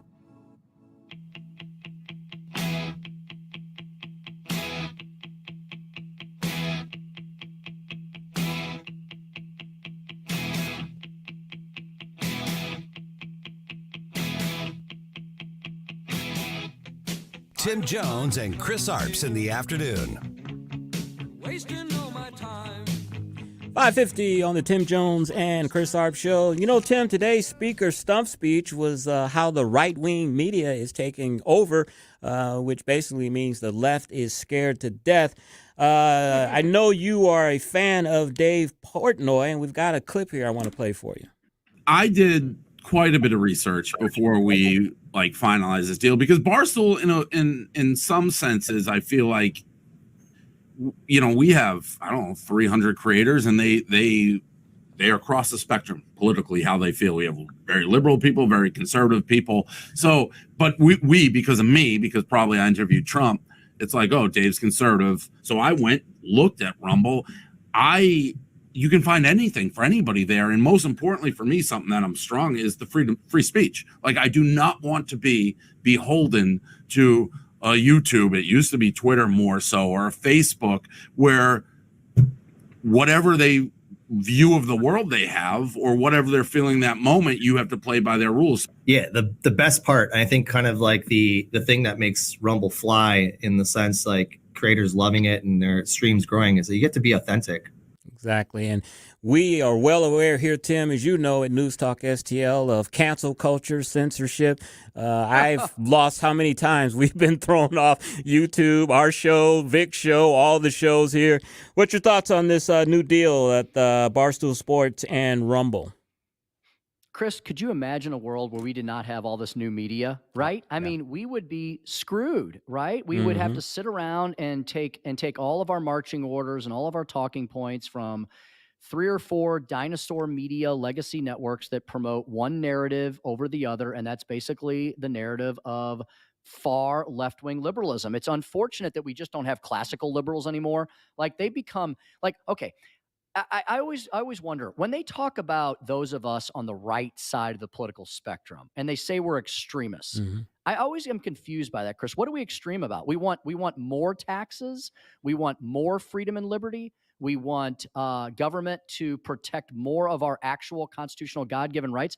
I don't understand the extremism there. We don't want our kids operated on by the trans cult, right? We want children to be born, not to be executed in the womb. I mean, I don't understand what the extremism is.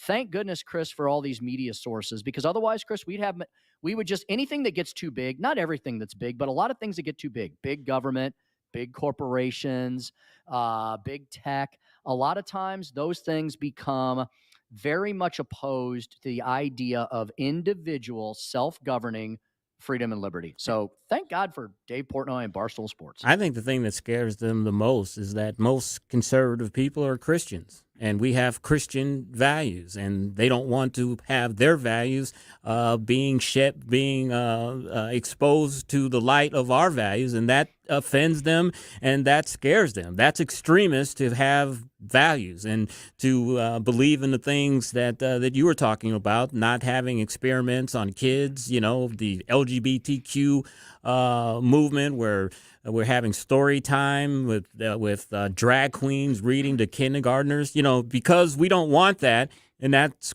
Christian and just good moral values. That's extreme. Hey, Chris, I'm sorry that this is a news flash to the far left these days, but our country was founded on Judeo-Christian values. And if you don't like it, then go start your own country based on godlessness and see how far that gets you. When you make everything about the selfish, inward-looking nature of the human being, and you don't have a value system based on anything greater than yourself, Chris, you know what that's called? It's called socialism, which leads to communism, which leads to oppression and death, right? Those are godless societies. They've tried them on this planet. They have tried all the things that the left-wing liberals have wanted, these socialist utopias. They've all devolved into communism, failure, oppression, and death. I'm sorry. That's just the fact of it. Open up a freaking history book and you'll learn all about it. And their policies have also resulted in this, Tim. I've got some very startling statistics on Gen Zers. Gen Zers, and this is from Axios, are the most racially, ethnically diverse generation in U.S. history. They will make up 1 in 6 of the voting age population by 2024. Now, here's where it gets scary. Gen Z is more left-leaning than older Americans, with 43% identifying as liberal. About 28% of Gen Z adults identify as LGBTQ. Let me read that again. About 28% of Gen Z adults identify as LGBTQ, compared with 16% of millennials, 7% of Generation X, 4% of baby boomers, and 4% of the silent generation. Gen Z adults are more likely to identify as religiously unaffiliated, 33%, than every generation except millennials. Now, how come with Gen Z, there are 28% of them identify as LGBTQ, but the generations below them, the numbers are far lower? Has there been just an explosion in LGBTQ the last 20 years, or were they indoctrinated? I think my wife, who has a background in psychology, would tell you that this is projectionism and this is narrative driven. This is narrative driven. It's exactly what they want. And when people, what do they say, Chris? When I was young, I was a Democrat, and when I got a little older and a little wiser, I became a Republican, right? And so, the liberals don't want that to happen. They want people to always live in fairy tale land. I mean, just wrap your head around that. 28%. That's almost 1/3. That's amazing. Almost 1/3 of Generation Z identify as LGBTQ. You can't tell me that doesn't have to do with what they're being taught in schools and reading story time with drag queens and all that influencing them. I can't believe that there's all of a sudden just been this mass explosion in that type of behavior. These people ought to be ashamed of themselves. And you know what, Chris? Even Anthony Fauci would agree with us. He would say that's not supported by the science, because it's not. It's not supported by the science. It's not supported by biology. And Chris, all you have to do is look. Ultimately, we are all part of the species known as the animal kingdom, right? Mm-hmm. We are human beings, and we're different. We have souls and all that, but we are part and parcel of the fabric of this earth. Chris, you can look at any other animal species on the planet, and those statistics do not bear out. We're not that different, right? And with our DNA structure, and it's not true, right? I'm not saying we're all a bunch of rats and mice, but we share a lot of we are part of the animal kingdom. And so you would think, okay, so there's got to be some other species out there that is following in the footsteps of what is being driven by the left-wing lunatic narrative. It doesn't exist because it's not the science. Larry Connors, USA, up next. Larry's got a hot show. He's got a solution to keep razor wire to stop illegal invasion. Dr. Fake, as he calls Fauci's COVID memory card, is empty, and perfect example of idiots who talk Hamas propaganda. That's propaganda. That's Larry Connors, USA, next. You're listening to the Tim Jones and Chris Arps Show on 101.9 94.1 News Talk STL. Hey, Tony Colombo here for Gutter Pros. When Christine and I bought our new house, we knew the gutters were an issue, and after meeting the Gutter Pros team, we knew that they were right for us. Gutter Pros is your all-in-one gutter service team that offers a variety of affordable solutions, and they even offer free estimates, so there's no cost to you to find out if they are right for your home, just like they were for ours. If you're having a problem with your gutters, contact the Gutter Pros now, because with Gutter Pros, water goes where they tell it to. Call them at 314-656-7195 or visit gutterpros.com.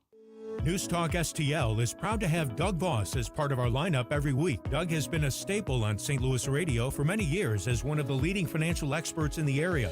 You can hear Doug and Safe Money Radio 3 times every weekend on News Talk STL. And in case you miss anything, you can check it all out at DougVossSafeMoneyRadio.com. What else do our listeners need to know, Doug? Simply put, I focus on helping pre-retirees and retirees build, preserve, and protect retirement assets, and I've been helping my clients solve their